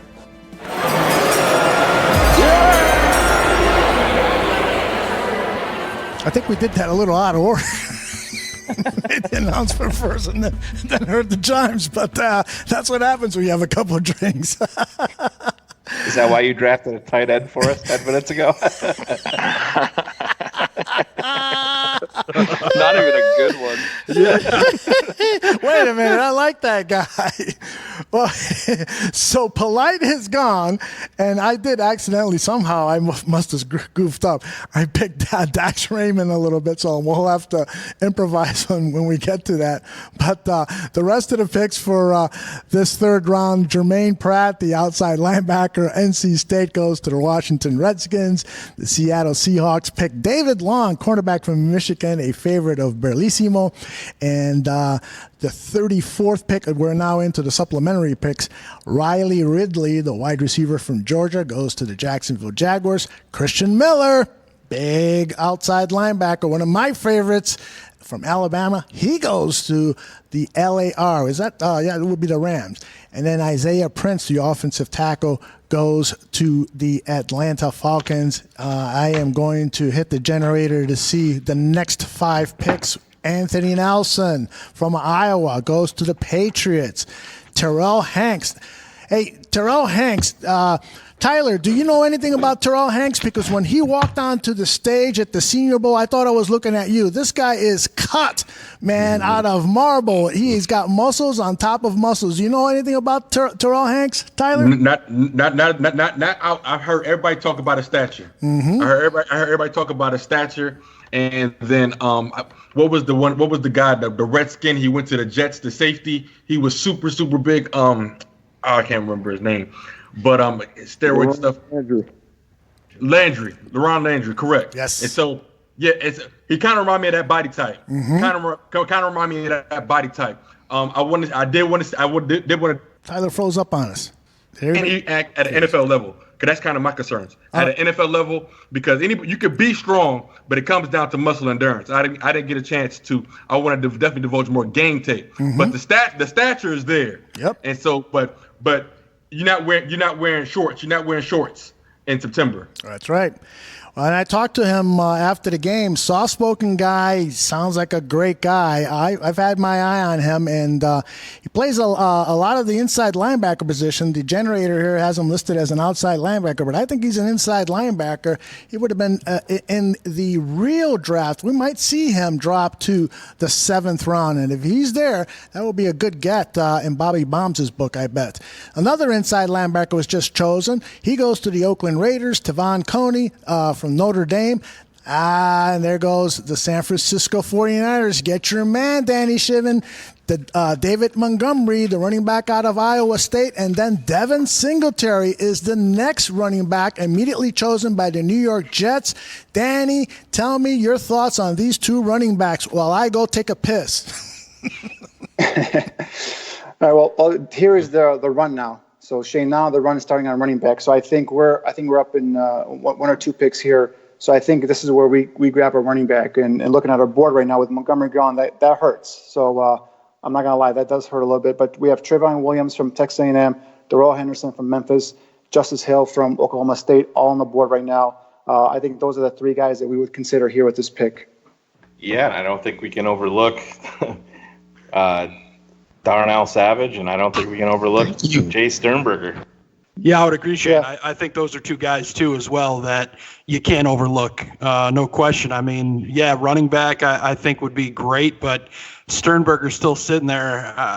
Honestly, I'm a little taken aback that he's still there waiting. Did I miss? Is Savage still available? Because there's no way. I shouldn't say no way. Yeah. I'm surprised he's still on the board. Yeah, Savage is still out there. Yeah. Okay. Savage is available. Okay. Yeah. So Savage. What we got to look at now is we got to look at the depth at tight end versus the depth at safety, because we know that the depth is there at running back. Well, I got bad news for you. The Baltimore Ravens, 2 picks ahead of the Chicago Bears, take Jace Sternberger. Wow. The Ravens love their tight ends, and they got a great one there. Cars? They got like 3. That's okay. The 49ers have 7 running backs right now, so it'll just work. Trey Lamar, the inside linebacker, outside linebacker from Clemson, went to the Tampa Bay Bucks. So we want to take a look now at. I think I heard Shayne say take a look at who is out there from the tight end position. Well, didn't we pick some guy from Utah State? No, that was a mistake. Whoops. Yeah. He should still be available. Dax Raymond should still be available. Yes, so you want to pick Dax Raymond, who had a great Senior Bowl week. Danny and I witnessed that. And also on the board here are Foster Moreau, who I know, I think it was Shayne who highlighted him on a previous show. Who else?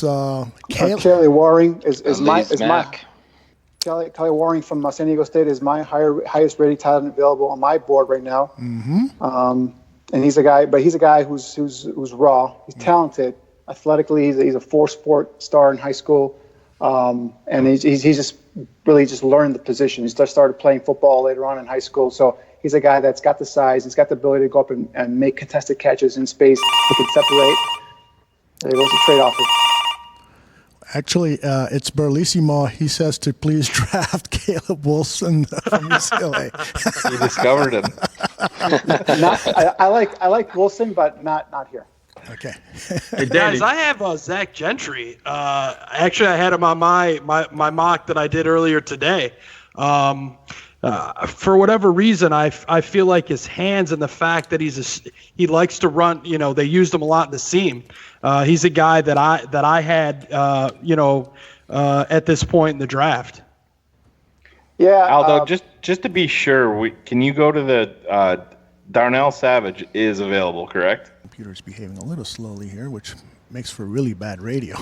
But we just took a free safety. No. No, I'm just kidding. You got me, man. You got all of us. We're all like, what? Yeah. What the hell is the list? So Shayne, when we do this for real, we're not having Aldo put in a card in because he'll probably put in a card for you don't want some drunk guy falling over the stairs. If I'm Ryan Pace, Aldo's Larry Mayer. You know what is kind of crazy though? So since we messed the pickup, Polite is still available. Mm-hmm. And I mean, we can't fix that, Aldo. We can't fix it and get him on our. No, we can't. No. Yeah. So I mean, we're in the 100 and whatever pick now, and he's still out there. It's kind of crazy. Well, we could pick him. Well, no, I would. No, don't do that. We took him. Yeah. I think at this point, if we're a BPA team, best player available, when you're telling me that you can essentially get 2 first-rounders with our first 2 picks, I'm sure my scouting director will co-sign with me that we fill out the card for Darnell Savage. Yeah, I love Darnell Savage. He is a kid who reminds me of Earl Thomas. He's a smaller statured safety, but he's a guy who's got range. He comes down fearlessly in terms of run defense. He will throw his body around. He's got ball skills. He's got the ability to quickly transition out of his back pedal, will jump routes, and he's got the hands to make the interception and then take the speed to take it all the way. So definitely, if he's available, he's the best player available at this moment on our board. All right. It looks like we are on the clock, and the phone is ringing. Let's see if we want to add in the sound effect to the phone ringing. There it is. I got Mickey Loomis on the line, guys. Let's see what he's got to say.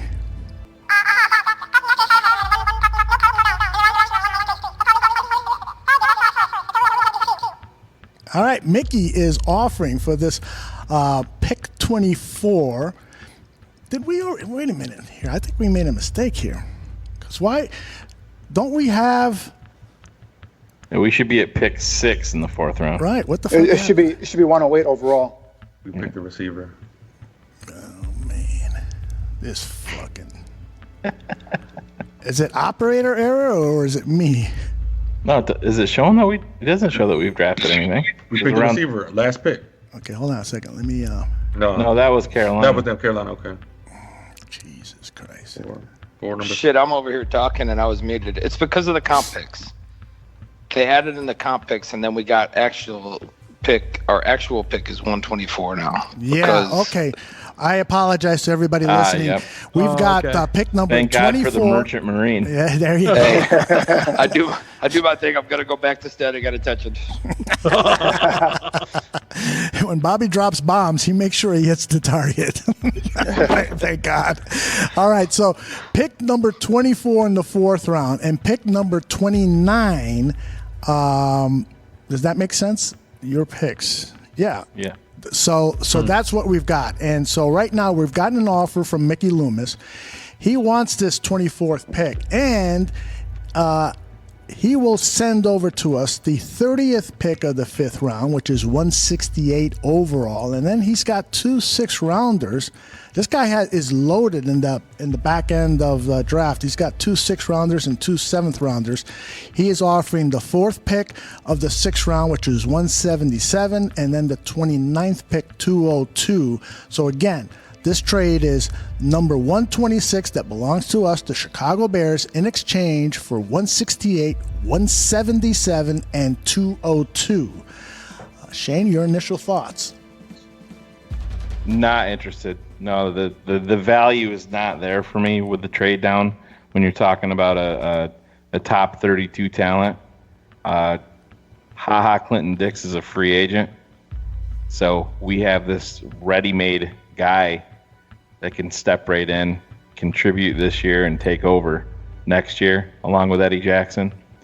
So I'm hanging up on all the trade offers at this point, and I'm pulling the trigger on my guy. Very good. Well, we've got about 3 minutes before the pick has to be in. Does anyone disagree with your GM and want to try to talk him out of it and to reevaluate this trade? Anyone? Speak now or forever. What I'm wondering Yeah, what I'm wondering is, so we get Pagano his I mean, basically he's got all of his toys, right? Because he's new anyway. But we get him another edge in Polite and with our first pick, and now I'm honestly thinking that Nagy is big on this running back thing.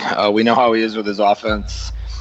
I think he's big on this running back thing and finding that right fit to replace Howard, and getting that backfield. But Savage, I don't know, is Savage the proper frame for Pagano? Is he I know he's a little undersized. Is he who Pagano likes to play in those positions? And does he meet the traits that they actually are looking for? Danny, a thought on that? Well, I mean, this is his first year, Pagano's first year in the system, so obviously we don't know. But going back to his days when he was with Baltimore, again, he was just a one-year defensive coordinator. He had guys like Ed Reed, back there. So right. He's got those ball-hawking, instinctive safeties. And again, with Savage, he's a kid that, when you watch him play, I mean, his quickness, like we said earlier, his quickness out of his transition, his feet, his lateral agility, his ability just to come down recklessly in terms of as a run defender, his ability to instincts to diagnose and read and react either post snap or after the snap or pre-snap, I should say, and then post snap as well.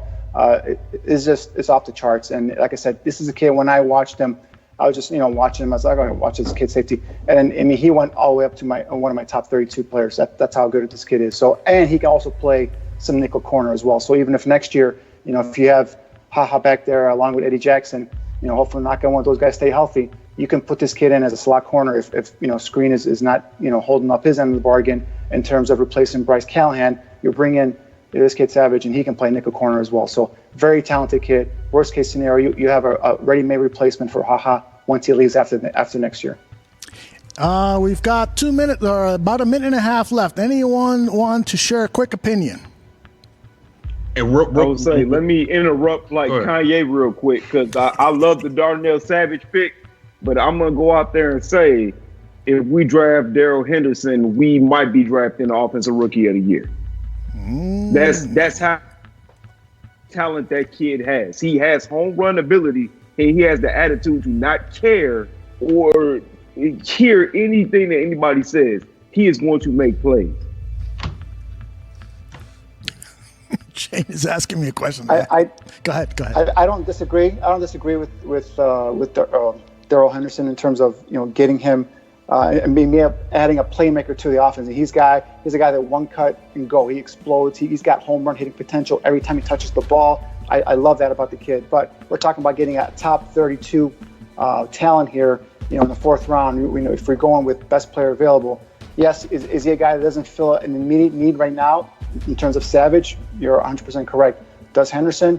He does. Henderson does. But I think with the way the board is falling right now, if we go down in the next round and we have guys like Alexander Madison or Michael Armstead, guys that might not fit the bill like Henderson does, but those are guys that, or Justice Hill, those are guys that do give us, some added juice in the backfield as well. And plus, guys, I think the coaching staff is very high on Mike Davis. We just see him as a backup or a guy that has come in and shared carries. I think they're very high on Mike Davis. I think they see him as a starter potential. So, and there's no guarantee that if we take Henderson here, he's starting next year anyway. So. Yeah, and let's not forget we're 6 picks. We have another pick coming up in the 6 picks. So. And Shayne, like I know you're going to take care of business and take care of our future. And Danny, you just make great points, brother, by talking about next year. Safety is a bigger need than running back. While we keep talking about running back, we couldn't have shared the ball last year. And so it's only so many snaps to go around. You talking about getting a top end talent for Danny, and you probably saw this in your film study too with Savage. Recovery speed. These guys make mistakes. But having recovery speed to make up for that mistake is critical. What happened if Chris Conte could have recovery speed on that dumbass pass and Rodgers did? We would have won the playoffs that year. So a guy being able to recover mid-play is critical. Those things cannot be taught. And so you have the athleticism, and you have Chuck, who's a secondary specialist, who can hone in. What if he doesn't make mistakes? So you got a guy who has inertia, reserve potential there already. Running back, Tariq Cohen, we have guys that can handle the rock we're not looking for a guy to give 30 carries to anymore. We got rid of a guy who could do that. So what are we doing? When it comes to running back, we're looking for a guy to give what? Maybe 10 to 12 carries, if that. It's a bigger need. Like you said, who's the quarterbacks we're going against? We got to shut these guys down. This is our division now. We can't give these other quarterbacks any type of room for any type of room to breathe. If they throw the ball, that shit's getting picked off, and we got to be thinking pick six. We're not looking for – you know what I'm saying. Shane, make the pick, bro. You see, before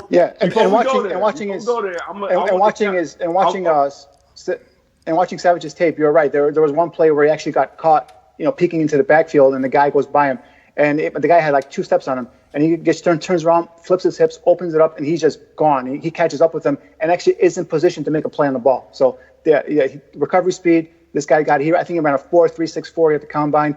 This is one of those guys where his test numbers actually display out on the field. So he is a fast kid, instinctive, like I said, ball hawk.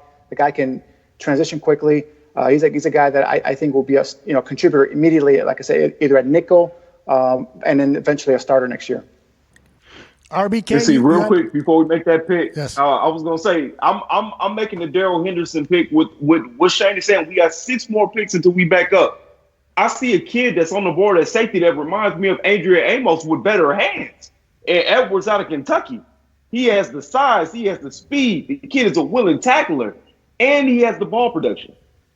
So I love Darnell Savage. I love his tape. The kid is amazing, but we're looking at a kid we might be passing on Darnell Savage. Darrell Henderson, that I'm saying that man could be an offensive rookie of the year candidate. Are we saying the same thing about Darnell Savage right now? That's my only point on that. I had Mike Bell.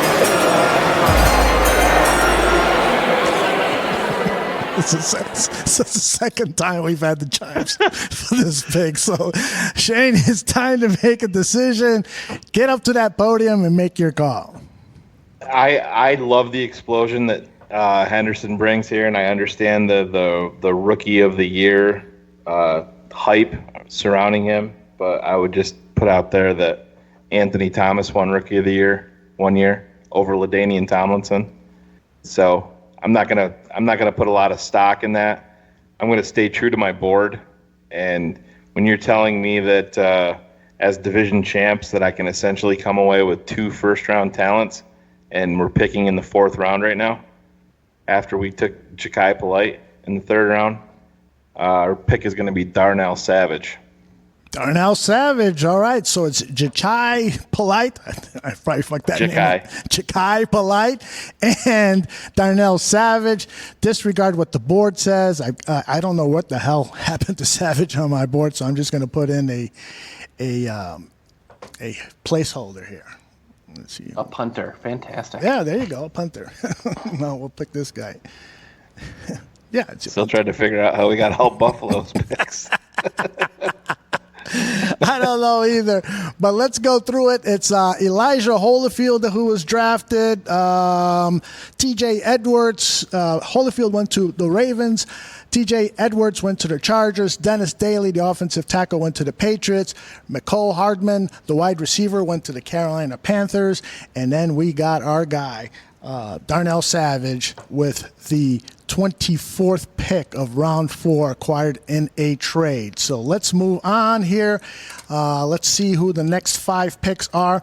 Right now, Shane, who are you hoping falls to the next pick, which is 29 and coming up pretty fast here?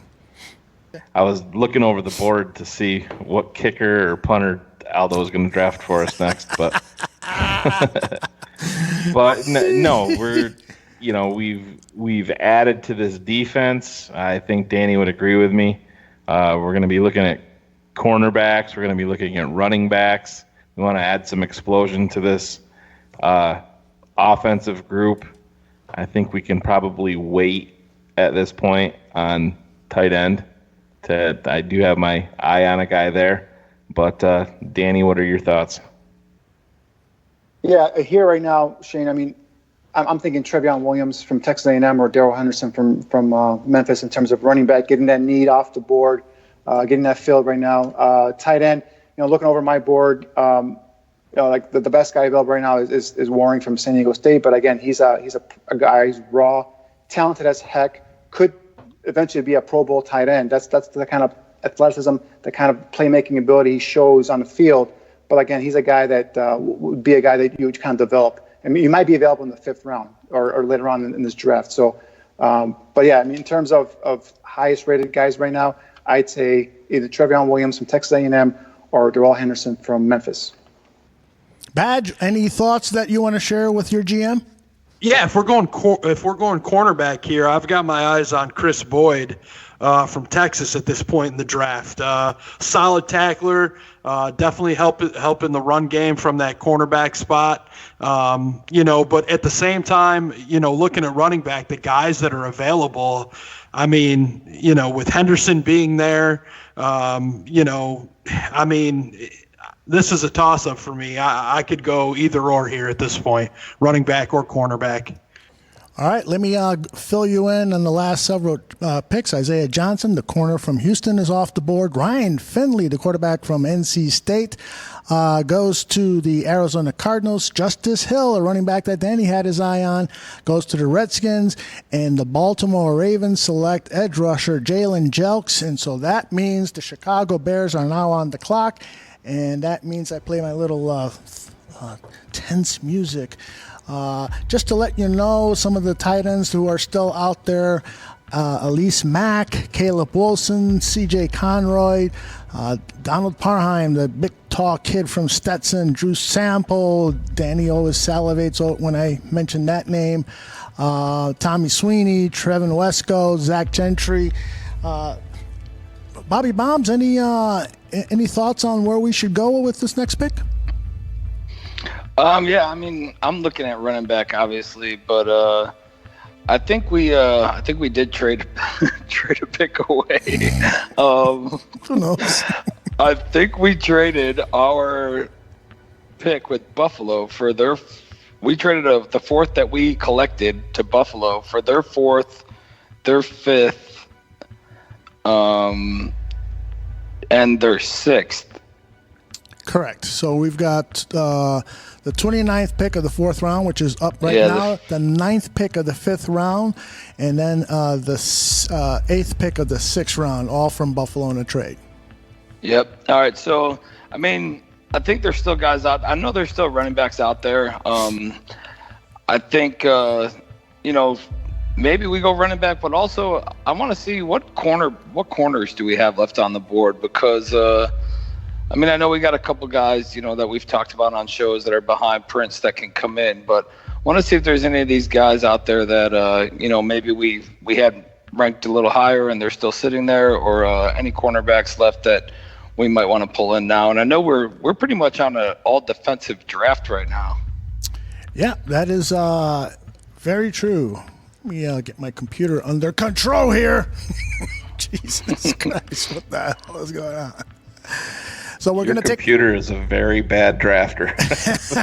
Jesus Christ! I was gonna say it must be all the porn, man. You gotta stop watching all your computers, G. Oh my gosh! You should have seen this movie I saw last night. Anyway, with a different subject. This computer goes to the Daniel Snyder School of Drafting. It looks like. Yeah. And there goes the little spinning wheel. While I call up the cornerbacks, we're back on the tight ends. Any thoughts from you, Cars, on where we should go with this pick? So, I take a little bit of a stance that as much as I like a running back, and I think we all think a running back is a need, I'm with Danny that I don't think Matt Nagy really thinks that it's a need. I think they are higher on Mike Davis.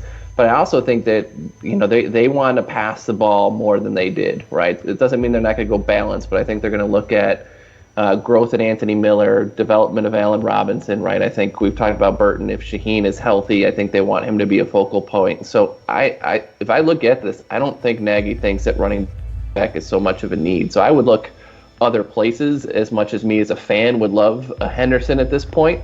I just don't think that that's a way that they're going to go. RBK, a quick thought?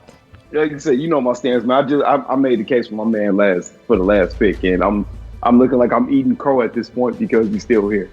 So if our first 3 picks turned out to be Jacob Polite, Darnell Savage, and Darrell Henderson, I'm pretty sure you just phoned it in at that point because the Bears want to draft. Yeah, I hear you. All right, Bobby Bombs, you asked about the cornerbacks that are still left on the board. There's the list there in front of you. I love that kid at the top there, Corey Ballantyne. Me too. Senior from Washburn. I really think that he could become a really good player in the NFL. Any other names there on And I like Cheevers too. Mm-hmm. I like those top 2 names, Hamp Cheevers and Corey Ballantyne. So, I mean, with those guys left on the board at this point, I think I'm bringing in somebody here, maybe at the defensive back position at cornerback there to kind of, start forcing Prince out the door and, on his way and get some of these young guys into play. Ashley Suter just the one thing says that we should draft a guard. I get it, Ashley. Go ahead, Danny. Well, the one thing we got to consider, guys, we just took Savage. Like I said earlier, a guy who can play some nickel. He can, so he can get you some snaps there as well. And they got some young guys here. We forget about Kevin Tolliver. Forget about Michael Joseph. Forget about Jonathan Mincy. These are guys that they all had, on the practice squad and are currently on the roster. So they like these guys. We haven't seen these guys really play that much. Tolliver we saw, thrown into the action in the fire, if you will, when a couple of injuries went down. And really, he was a rookie, and it kind of looked like he was a little overwhelmed. But he's a guy that's got some skills, some size, some talent. So I don't think right now with the addition of Savage, I don't think corner is that high of a priority. I think right now running back to me and tight end. Unfortunately, tight end, I don't see someone. Like I said, Warren is my top guy right now, but he's a guy that I would probably wait another round or two to see if he falls to me. But right now, I think in terms of value, I think running back is the way to go here. All right, Shayne Marsaw, it is time to make a decision as we've got 15 seconds before we hear the chimes. Are you ready to make a call? Yeah, I think so. This is a guy that I was considering with the last pick, even though on our draft generator, for whatever reason, he's not available now. Who is that? Too good. Danny, I was listening to you. Are you surprised that Henderson is still available here? Henderson and really Trevion Williams as well. Yep. Yeah, I mean, you can. I mean, if you want, in terms of speed, you go with Henderson. He's the big playability, but Williams is no slouch either in terms of big playability. He's a better pass catcher out of the backfield. I think he's a more natural fit. I think both can have potential to be bell cows in terms of carrying the ball 15 and 20 times a game. I just think right now, in terms of if you want do you want a guy that's going to give you that home run hitting ability, you go Henderson. You want a more all around back who's not as fast as Henderson probably, you go with Trevion Williams. But in terms of the board that we have set up right now, Williams is a higher rated player. Yeah, I'm gonna go against conventional wisdom here a little bit with my scouting guy, I guess, and I'm gonna pull. I think Matt Nagy, my head coach, wants explosion. I think he wants a guy that he can give the ball to 5 to 7 times, and he might give you 97 yards and a touchdown. So I love to add explosion at every level. I feel like we've done that with our first 2 picks, and we're going to do it again here. And we're going to draft Darrell Henderson, running back. Darrell Henderson. All right. Tyler Ellis, give me your thoughts on that pick. I mean, I trust my GM. I mean, I like my job.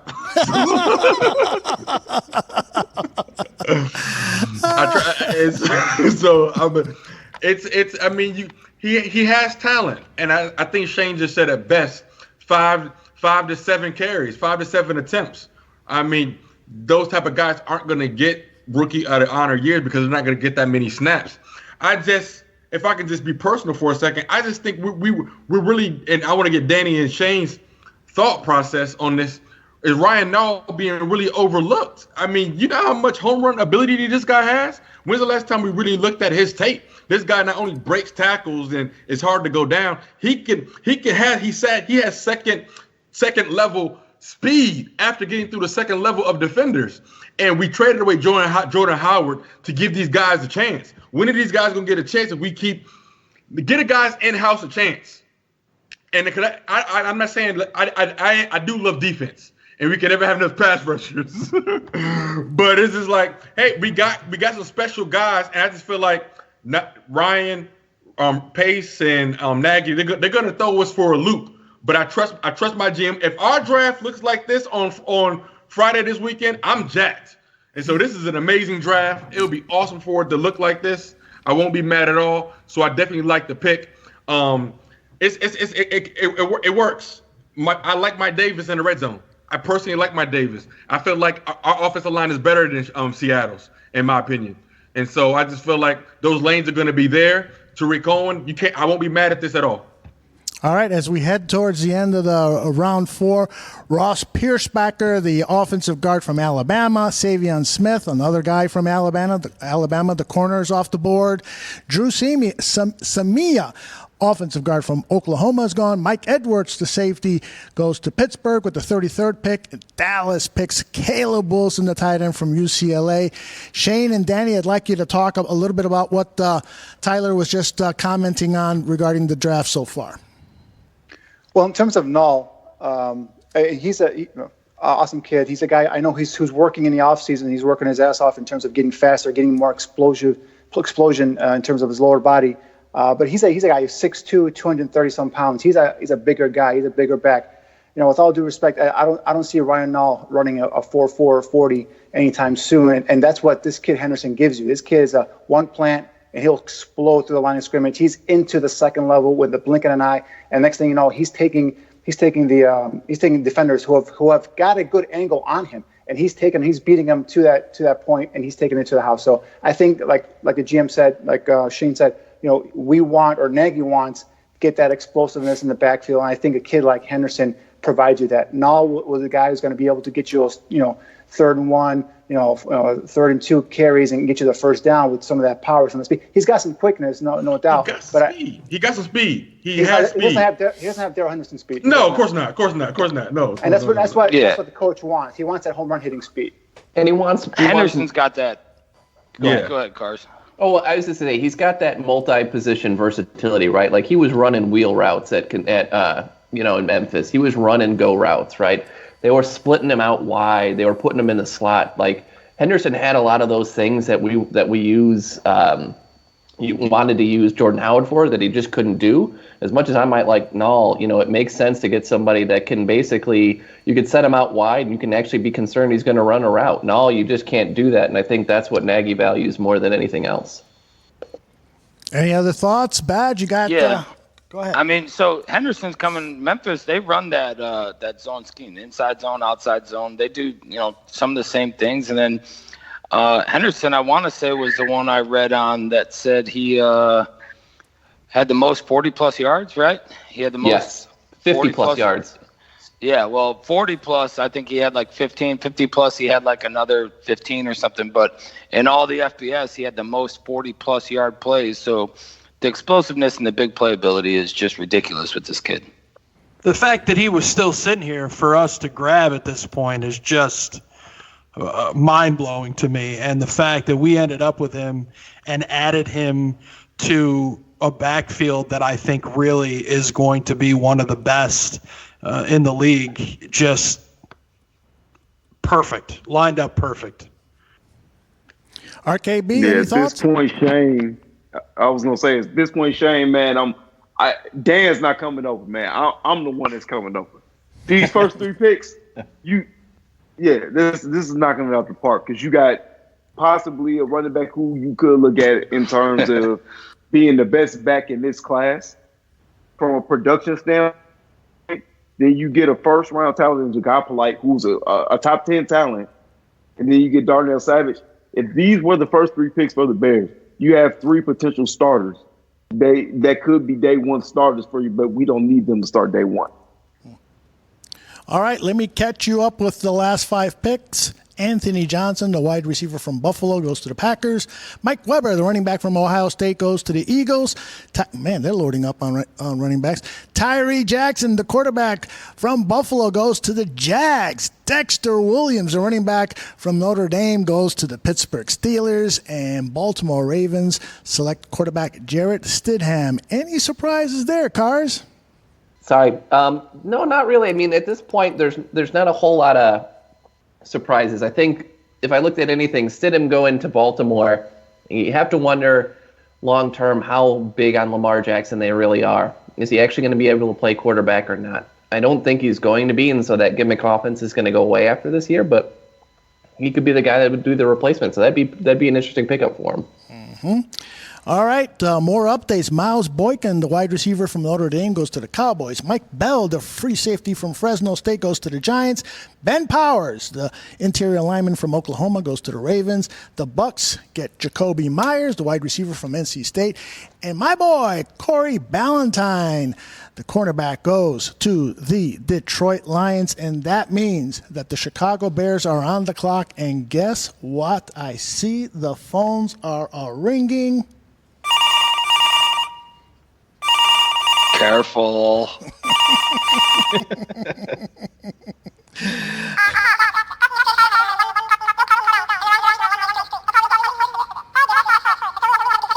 Oh, shut up. I get what you're saying. It's Jerry Jones again calling. He is offering for this pick, the 9th pick of the 5th round, pick number 147 overall. He is offering 2 6-rounders, the 178th pick and the 180th pick. I see Cars already shaking his head saying no, but what's your initial thought, Shayne Marsaw? I agree with Cars here. I'm not dropping down an entire round to just pick up another 6th at this point when I have a high 5th rounder. I'm not interested. I'm not sure how Danny feels about that. No, I agree with Shayne. I stay here, stay pat, and if we get a better offer, we'll consider that. But right now, this offer doesn't do anything for me. All right. Anybody disagree with Shayne and Danny? Speak now. All right. Everybody loves the GM. Nobody wants to get fired. All right. So we are now on the clock. We've got 5 minutes to make this pick. Shayne, what are you thinking here? Where are you leaning? Well, can you click on the best available tab so I can kind of best value? Best value, yeah, and just see what's up there. 'Cause I know we kind of got off kilter here a little bit. Yes, we did. With our board, so this will clear it up for me a little bit. All right, we've got Bobby Okereke, the outside linebacker from Stanford. Bryce Love, no way.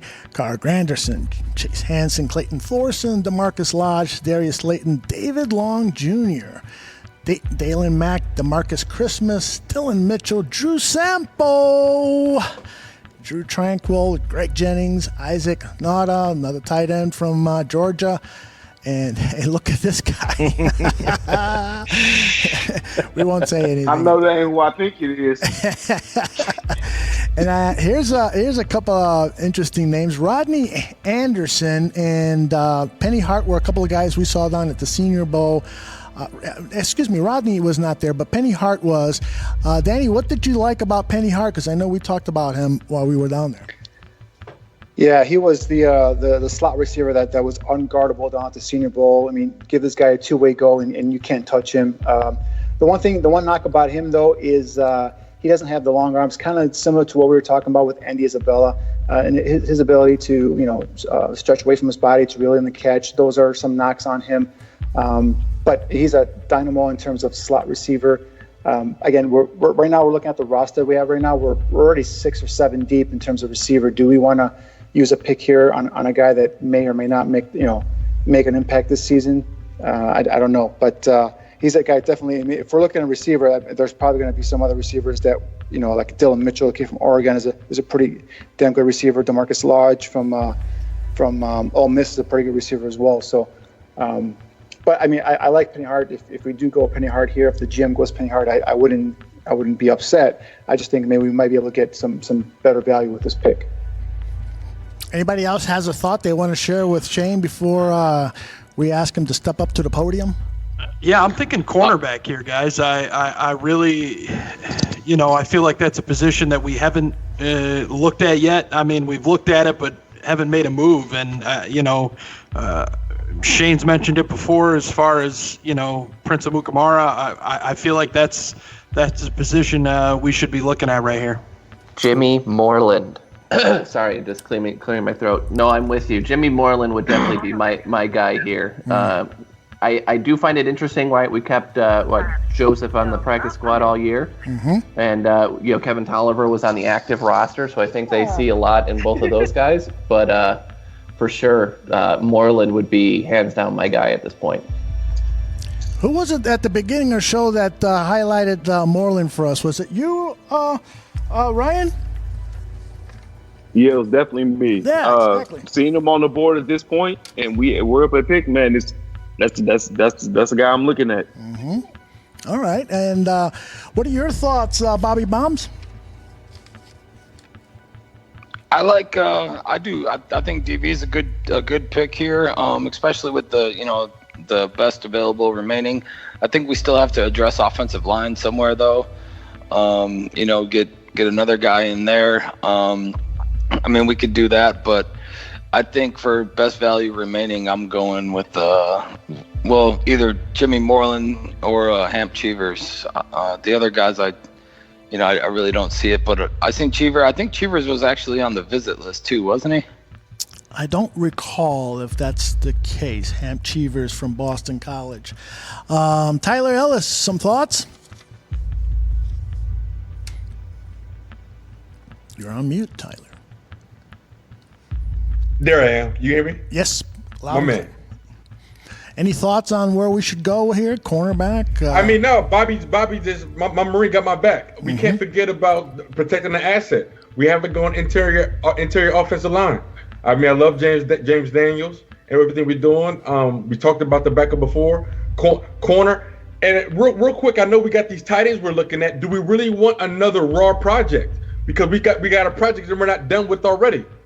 And so with that being a second round pick, I was listening to Zach Miller the other day. Zach said Nagy likes Adam. And I know we want to get healthy and all those other things. And so I just think interior offensive lineman, DB, you can't go wrong because, yeah. All right, Shayne, you've got about a minute and a half before you got to make this choice. Are you leaning any particular way right now? I am. Carr's brought up a name that I know that I've talked to him about quite a bit, but I'm going to talk to my scouting director here. I want to get his thoughts on Jimmy Moreland. I know we brought in Buster Screen to play inside, but he's a guy that's pushing 30, and if he's not 30 already, he's making some good coin. But Jimmy Moreland is a guy when I just think he's got some explosion to him. I think he can be sticky. And Danny, how do you feel about bringing him in and potentially adding him to our defense in the secondary? Yeah, the one thing with Moreland, if we had not gotten Savage, a kid, again, I keep saying who can play nickel for you, I'd be all over Moreland here right now. But the one thing about Moreland, though, he's 5'9", 175, so he's pretty much a nickel corner. He's not going to be playing outside for you. I was at his pro day. He ran a 4.44 40, 6'9" on the 3-cone, 39-inch vertical. So the kid is athletic and is explosive. He likes to hit. But again, he's a guy from a smaller level school. He's going to have to take some time to develop. So he's not a guy that's going to come out there and develop or produce for you in the first year. Now, he does have some special teams return ability, so we can utilize him there if we want. But that's pretty much, yeah, he's a small nickel corner who's explosive and has some return ability. That's my summation of Jimmy Moreland. Are you scared off by the pec injury from Kendall Sheffield? I am not scared off the pec injury because those are something that players do recover from. Remember last year the Bengals picked a guy in the first round, Price, actually Sheffield's teammate, who tore his pec in the the combine doing the weightlifting, the bench press. So he came back, I think, mid-season, if I'm mistaken. So it's not something that scares me. Sheffield is a talented kid. I just think he has underachieved in his career at Ohio State. I thought he was going to be better than what he produced. So is another guy that you're going to be taking that I don't think is ready to play. Obviously, won't be ready to play at the beginning of the season. So, but if you're going to be picking between those two, I mean, you're looking at Sheffield can play some outside, in terms of covering receivers on the outside, but I think more than strictly an interior nickel corner. All right, Shane, and it's time to make your pick. I have to stay true to my board. I am a Jimmy Moreland fan, and I think that he's a guy that we can move forward with. Off the top of my head, I would have to refer to my money guy, Joey Lane, to see the structure of Buster Screen's contract. But to me, Moreland is just too good to pass up at this point. So, Jimmy Moreland, welcome to Chicago. All right, everybody, let's review the Chicago Bears picks to this point. It is Jachai Polite, the edge rusher from Florida, Darnell Savage, the safety cornerback from Maryland, Darrell Henderson, the running back from Memphis, and now Jimmy Moreland, the cornerback from James Madison. What a haul for this Chicago Bears team. I mean, we could call it a day right now and say we'd be happy with this draft, and maybe we should, given how many fucking picks we got left. 1, 2, 3, 4. Let's breeze through some of these picks, okay? We got Mike Bell, free safety from Fresno State, going to the Giants. Ben Powers going to the Ravens. Jacoby Myers, a wide receiver, going to Tampa Bay. Corey Ballantyne. I think I announced all of these already, right? Jimmy Moreland. So yeah. Let's skip the next 5. Maybe we should just let's take a look. Lamont Gallard, the center from Georgia, goes to Denver. Carl Granderson, the defensive end from Wyoming, goes to Cincinnati. Chase Hansen, strong safety, goes to Carolina. Look at that. And look Miami at that. took a punter. Miami took a punter, and Terry Beckner Jr. Gandia probably did that. Oh, all right. And so we move on into the 5th round. Let's hit that spinning wheel. Spinning wheel. Let's go. Come on. Maybe I should just skip. You can just hit skip to my pick. Yeah, let's do that. Actually, while we're waiting here, guys, if this plays out this way, I mean, what a draft by the Bears. Oh my gosh. We got three potentially 4 starters, and we had picks. Starting in our first pick was 87th overall pick, so that'd be one hell of a draft. Smartest man, motherfucker. Hell yeah! Some may say that just put us in the Super Bowl. Fuck it. Yeah, really. Some may say that the smartest man just got fired with this draft. Yeah. You gonna sell me a bridge in Arizona? I just saw a Matt Miller tweet. You just got fired, Shane. All right. Locking Forrest at it too, though, so I think you're okay. Oh, yeah. All right, we're on the clock again with the 24th pick of the 5th round, guys. So let's address some position needs. What do we call up on the board here? Anything? I'd say tight end. Tight end. Yeah, tight end, offensive line. Drew Sample. Tight end or guard probably would be the 2 for me. Okay. Let's take a look at the tight ends first. We've got the kid from Notre Dame still out there, Mac. We've got the kid from Georgia, Isaac Naura. Tommy Sweeney from Boston College, Trevin Wesco. I think Bellissimo is a big fan of Trevin Wesco, right?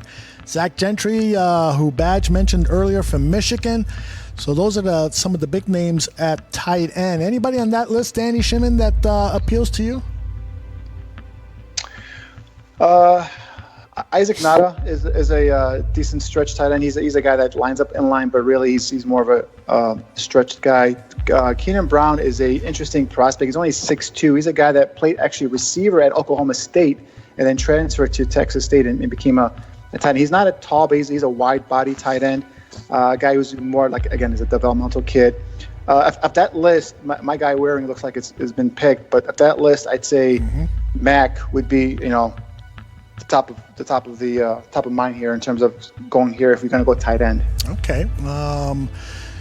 Shane, any thoughts on what Danny just said in terms of who he likes at the tight end position?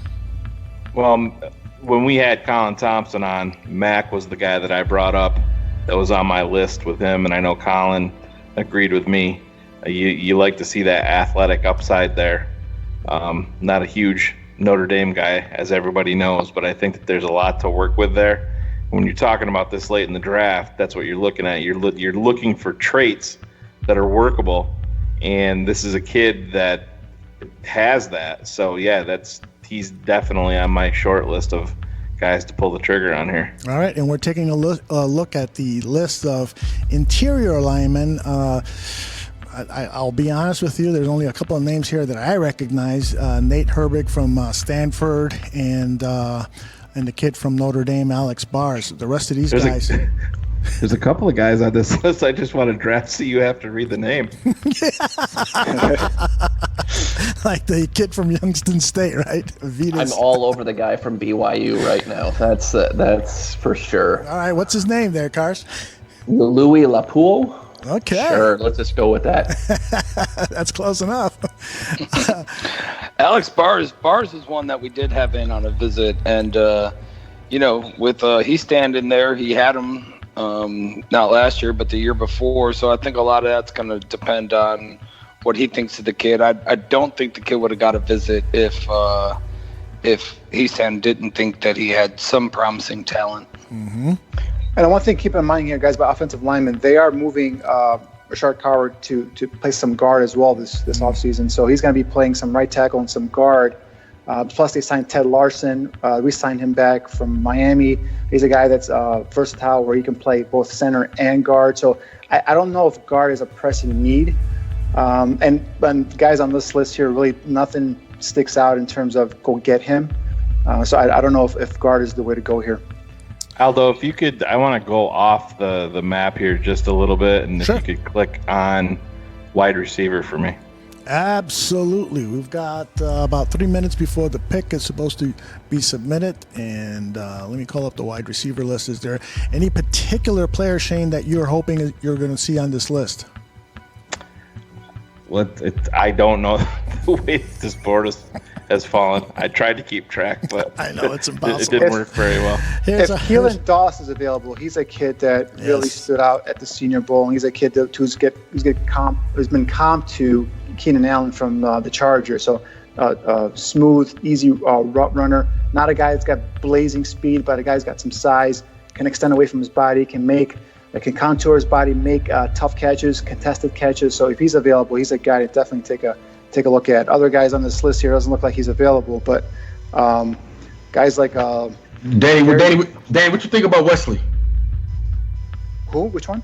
Wesley, what thing was he top? Yeah, Antoine Wesley, Texas Tech. I mean, just that height, that height alone. Yeah, big guy, sneaky fast. He's a guy who I think he runs like a 4.5 40. He's a guy who really impressed. He really had a pretty damn good year this past season with Texas Tech. He's a kid that I would consider if you're looking at receiver, but he's more of a slight build guy. So I'm not sure how he would fare against the press. But if you're looking at a guy here that's really sneaky good, that I think a lot of people haven't talked about is Gary Jennings Jr. from West Virginia. David Sill got a lot of the attention there as the receiver, but Gary Jennings Jr. is also a tough guy. Another guy that at the Senior Bowl practices really stood out for me. He is competitive at the catch point. He's a guy that will catch through contact, really physical in terms of fighting off jams, presses at the line of scrimmage. A guy who will block downfield as well. So that's another guy it's a sleeper guy that I like a lot. And I mean, if we need a pick play in the end zone in a significant championship game, I'm all over Hunter Renfrow. Shane, what do you feel about that one? Yeah, he's the. I gotta let one of my scouts go. I think at this. But no, as much as it kills me, he's a he's got a little waddle in him. If you throw this kid a house over the middle of the field, he's going to catch it. So, but that's not where we're going to go here. But thanks for pouring some salt in that wound, though. All right, are you leaning any particular place right now, Shayne? Does someone just say Keelan Doss is available, or just not? No, I don't see him. So let me see. Hold on a second. Let me get Shayne's thoughts while I look for the overall list. Yeah, as of right now, with what's available, I'm leaning tight end and heading up to Notre Dame to bring another Mac back to Chicago. Okay. Yeah, I don't see that function where I can look at all of the picks that are. Oh, here it is. You draft summary. Come on, baby.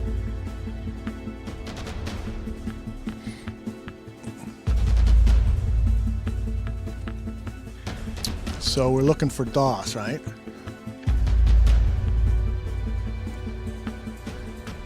Yeah, Keelan Doss. Should be available. Hasn't been drafted.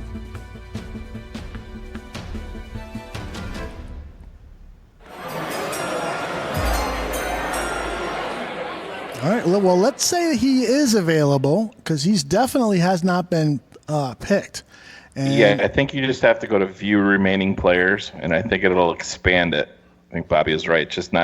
They're not putting enough value on him to be on the list. So check that out. All right. We are still alive, by the way. People in the chat room are like, "What the fuck are these guys doing?" But I don't know. See, I can't expand it. These are the same guys that were being shown before. Hey, don't complain. Last year at this time, I was interviewing Adam Rank from the toilet in North Carolina. That's a good point. Well, let's say that Keelan Doss is available. I can just use him as a write-in. And we saw the tight ends and interior offensive linemen. So it is time to make a choice there, Mr. Shayne Marsaw, GM of the Chicago Bears. I'm still going to stay true to my board at this point. I'm going to draft Elise Mack, tight end, Notre Dame. All right. It's a good pick. I'm a big Notre Dame fan, unlike Mr. Shayne Marsaw, so I don't mind seeing a kid who, by the way, if you're not pleased with his blocking, the offensive line coordinator, Harry Hiestand, I'm sure, is going to improve that aspect of his game. Danny, any thoughts on Elise? Yeah, I mean, he does. Go ahead, Bobby. I'm sorry. Oh, sorry. Yeah, he struggles with blocking. I think he struggles. I wouldn't really say he struggles with blocking. He holds all the time. He's been called for tons of holding calls. So yeah, that's struggling with blocking. And then he does. He's got a good amount of drops. But either way, I mean, I think at this round and this value, it's a good pick. And we still have Burton and Shaheen in front of him. So as long as they put Burton in a package, or not Burton, they put Shaheen in a package that's made for Shaheen and not made for somebody else and thrown in there, I think he does a little better than, what we're grading his play on from that last game. Mm-hmm. Danny, what are your thoughts at this point? In terms of Mac, I mean, he's always a kid that left me wanting more. I mean, athletically, he's got everything. He's got a 6'4" frame. He's 250 pounds. He's got almost 34-inch arms, so he's able to extend away from his body. He makes acrobatic catches. He can contour his body. But he was so inconsistent. And in terms of his blocking, like Bobby just said, it was so up and down. He could call for holding, or he would miss or whiff on a block. But that's coachable. That's something that you can get better at. In terms of athletically, he ran a 4.7 40, did 22 reps on the bench, had a 36-inch vertical. So that the kid has it athletically, and he's got the size and the frame. And again, at this point in the draft, we've pretty much nailed all of our needs, and now we're drafting for traits. And there's a guy who's got the physical traits that we look for at this position. And if you can get anything out of him in terms of coaching him up and making him better, he's a guy who could turn into a pretty good steal there. Excellent. All right, let me catch you up to date on the picks since Mac. Drew Tranquil, the outside linebacker from Notre Dame, went to the Eagles. Marvell Tell went to the Colts. He's the safety from USC. Karan Higdon, the running back from Michigan, the little guy, goes to the Jaguars. The Ravens select Malik Grant. Darius Slayton, the wide receiver from Auburn, goes to the Chiefs. The Eagles select Gary Jennings Jr. from West Virginia. The Rams take a shot at Bryce Love, the running back from Stanford. Tommy Sweeney, the tight end from Boston College, goes to the Browns. And then we get into the comp picks. The Giants pick Yalani Tavai from Hawaii. The Falcons pick Hant Cheevers, who we've talked about, from Boston College. The Steelers select Dalen Mack, the defensive tackle from Texas A&M. The Cardinals pick up that tight end from Georgia, Isaac Nada. Clayton Thorson, the quarterback from Northwestern, goes to the Steelers. 49ers select Wyatt Ray from Boston College. The Eagles, Jordan Brilford, the defensive end from Oklahoma State. And then the Cowboys have 3 straight picks: Tristan Hill, Michael Jackson, and Joe Giles Harris. So let us go. And it is now time for the Bears to pick with the 8th pick of the 6th round, a pick that we miraculously got from the Buffalo Bills. This Buffalo Bills trade has fucked my whole board up. You and me both. I was going along pretty good here, and then I'm like, what the hell happened? I don't know. I must have pressed something. This fucking computer. All right, fellas. What are we thinking about here? And let me remind people that we still have 3 picks. We've got this pick here in the 6th round, and then we've got the 2 picks in the 7th round. I'm just going to tell the GM, I know he didn't agree with me earlier, but just give me a damn inside linebacker. We didn't have this fucking pick anyway. Well, we did trade Kwiatkowski. Nicely played, Mr. Bobby Bonds. Yeah. We took one away. We took one away. That's hilarious. Well, that's a good point, is that we did trade away Nick Kwiatkowski. Exactly. So let's take. So if we are looking at inside linebackers here, let's see, the guy that's on the board is still at Tyrell Dotson. He's undersized, almost a little over 6 feet, 6 feet 3/8, 237 pounds. The kid is instinctive. He shows the ability to go sideline to sideline. He's going to probably be inside, obviously, with the Bears, but a lot of teams like him as an outside linebacker in a 4-3 defense. So we got to see if it's a fit. And obviously, if Pagano thinks he can make the transition to being an inside 3-4 linebacker, but he's a guy that's a hitter, instinctive, was always able to get in between the creases and get into the backfield and make a play. That's a kid I like a lot. David Long Jr. is an undersized kid from West Virginia, only 5'11", but every time you put on West Virginia, he's always making plays. But again, he is playing in the Big 12 conference, so but that's a kid also that is on the board and still available. Bobby Okereke from Stanford, 6'1", 3/8, 239 pounds. Another kid that I like, but I like him more probably on the outside in a 4-3, kind of a will linebacker. Chase Hansen was taken, correct? The guy from Utah? Yes, he was. Okay, the other kid who blew up the combine is Blake Cashman from Minnesota, just a little over 6'1". But Drew Tranquil from Notre Dame, a guy that's always been kind of an overachiever before, but he's one hell of an athlete.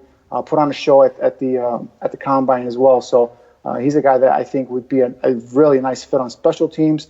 Obviously, a guy who's got the football character you look for. I think he's a guy that could come in and like I said, be a contributor immediately at special teams and probably give you more speed in terms of replacing Nick Kwiatkowski as a backup. Yeah, Bob, Danny, I got to agree with you, man. I had Tranquil. I had him later, though, man. I had him like 7th round talent.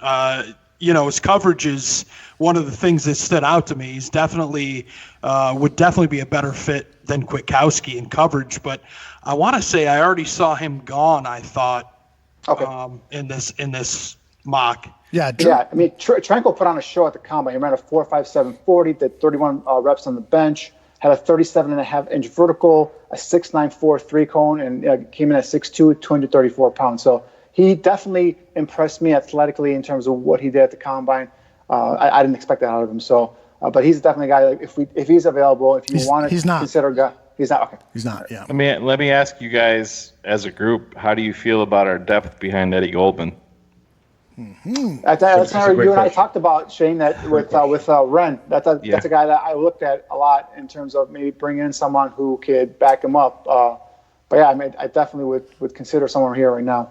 I actually thought about that as well, Shane. And one of the guys I had, again, as a seventh rounder was a kid from the Cuse, man, Chris Slayton. His length and his strength. And, I mean, he can wrap some dudes up. He was a guy that I had, again, as a late round pick. Being so close to Cuse, I got to see him a lot. Sorry, I'm wondering if they're going to start to use Bilal to try to get him on the field more, if they're going to use him now to support Eddie Goldman, right? They've got to get Robertson Harris on the field more. Nichols definitely showed that he needs to be on the field more. They're going to do a lot more with packages. I don't think it's important necessarily to find a backup for Goldman since we're really running 2 down linemen the vast majority of the time. Right now, I'm really just looking for guys that can do special teams things because that's going to be the only way they're going to make the roster. Interesting thought. Shane, any position? I'm calling up interior alignment just to make sure who's available. But this could take a couple I'll days. throw this out there. This may not be a very, not a lot of people will like it, but what if there's a quarterback there that you like? Well, Brett Rippon with an Easton stick. Both of those guys have some intriguing traits. Danny, we talked about. I think we were both fans of Rippon, Danny. Yeah, but we're talking about more as an undrafted free agent. We were discussing Rippon. So, I don't know if I'd want to use a draft pick on a quarterback at this moment. I can go down there and talk to him. I'm in Boise. I'm in Boise right now. I can drive over and see what Brett's up to, and we'll see if he wants to get taken. Have him throw the ball. Yeah, have him throw the ball around. But if we get back to the position of backup for Eddie Goldman, and this kid, Albert Huggins from Clemson, 6'3", 305 pounds, a little over 33-inch arms, big hands. He's a guy that was a backup at Clemson but got a lot of playing time. He's a kid that really impressed in terms of strength at the point of contact. He's a little bit better athletically than you would think. His numbers don't really show that. But, again, we're talking about a backup nose tackle here. So he's like, if you want to consider a guard, or I'm sorry, a backup nose guard, he's a guy you can probably throw into the conversation as well. Just remember, too, we've got Nick Williams, and I think the coaching staff is pretty big on him. I think that he did just sign the kind of an extension, so he's another body in there that they look at. So, and they've got Abdullah, I think, on the practice squad. So I don't know necessarily that they may look at it that way. Guys, Danny, you guys might remember this, and Shane, I know for a fact you do. Ryan Pace talked about as soon as the offseason started the fact that using Robinson Harris as outside linebacker as well, and so that's going to give us some depth on the outside as a pass rush because he can get loose. He can get loose, and he's shown growth. And so if Robinson is going to be moving to another position, we got to fill that slot as well. And so I definitely we should definitely get some backups in here. But youth, but they definitely going to have to contribute on special teams for sure. All right, and remember, we've got 3 picks left. So this is the first of the last 3 picks. We're getting very, very close to hearing the chimes. Shayne Marsaw, are you close to making a decision here? I do have a name. Can you go back to wide receiver? Sure. For me, real quick? I can indeed. Because at this point, this is a guy that Danny was talking about, and we talked about him a couple of times. Is Fergus still there? Penny Hart, he is still there. Yeah, he's still there. He's a guy that can bring you the speed element, and I know everybody loves Taylor Gabriel, but those are the types of guys that you have to look at the contract structure to see after 2019 if they're going to be guys that you're going to be moving off from. Yeah. Gabriel saves you $4.5 million cutting him next year, which then basically pays for the Robbie Gould salary that we just traded for. Ooh, excellent point. I had Jalen Hurd on my board as well, guys. Only a receiver the last 2 years. Got some speed though, so he was another one of those guys that I guess I would say similar to Penny Hart, has that speed, good hands. Definitely a developmental. Hurt's a kid that to me is a little bit of a head case. He came out and he was a running back at Tennessee, then transferred to Baylor to play tight end, and then ended up being a receiver. So he's a guy that's got speed, but he's always got those nicks. He's always got those pulled, a groin muscle or calf muscle, and he's out for a week. So it's a guy that I personally don't have a good feel about.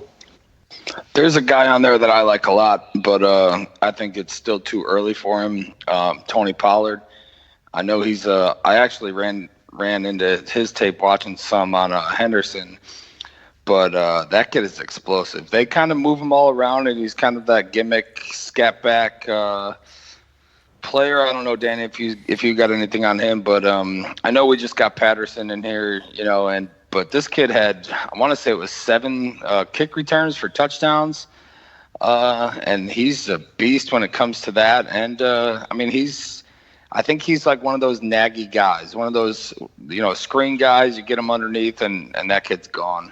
I don't know if you got anything on him. Yeah, Pollard was at Memphis, you're right, and he was the pass catching or quote unquote third down back, if you will. And he's a guy that they'd slot him out, flank him out in the slot. They use him more as a receiver than a running back in the backfield. Right. But he's 6 feet, 210 pounds, ran a 4.5 40. That means it's time to make this fucking pick. All right, Shayne. So, with a pick that we shouldn't have owned in the first place, we're going to go ahead and we're going to draft out of Georgia State wide receiver Penny Hart. All right. I like that pick. I like little Penny. Yep. He and Tariq are going to have some fun in his offense. So it is, oh man, I forgot to write down my last pick. So Penny Hart, let me see. Who do we pick after Jimmy Moreland? Was it Matt? Alizé Matt, yeah. Yep. There you go. Yo, where does Gandia fall in this organization? He mistakenly walked in the wrong building, I think. Remember when Pace said if the fucking power goes out in the draft room, we're screwed? Yes. I think that's what happened. I think you're right. All right, so to review, we've got Ja'Kai Polite from Florida, the edge rusher, Darnell Savage from Maryland, Darrell Henderson, the running back from Memphis, Jimmy Moreland, the cornerback, Elise Mack, the tight end, and Penny Hart. Now, boy, giving Mitch Trubisky some nice weapons there. So, okay, let us see as we are now ready for our first pick in the 7th round. But let me, why don't you guys talk while I call up the draft summary, and I'll give you who's been picked in the last several picks. Shayne and Bobby, you guys remember when Allen Robinson, Miller, and Gabriel were both all hurt those 2 games? Yeah. And so this is when this depth comes into play. I mean, this is a time for Wims to step up. I expect a lot from Wims this year. Hopefully he gets the opportunity. But outside of that, and so we need guys. We're getting accustomed to guys that can catch. There's a new caliber a new standard being set in Chicago for being dependable on 3rd down. I mean, we got to think bigger than just regular season. Playoffs, guys. How are we going to perform when we got 6 primetime games, 5 primetime games? How are we going to handle that? Mm-hmm. And so we got to act like champions right now before we even get there. And so this is exciting. Shayne, get this.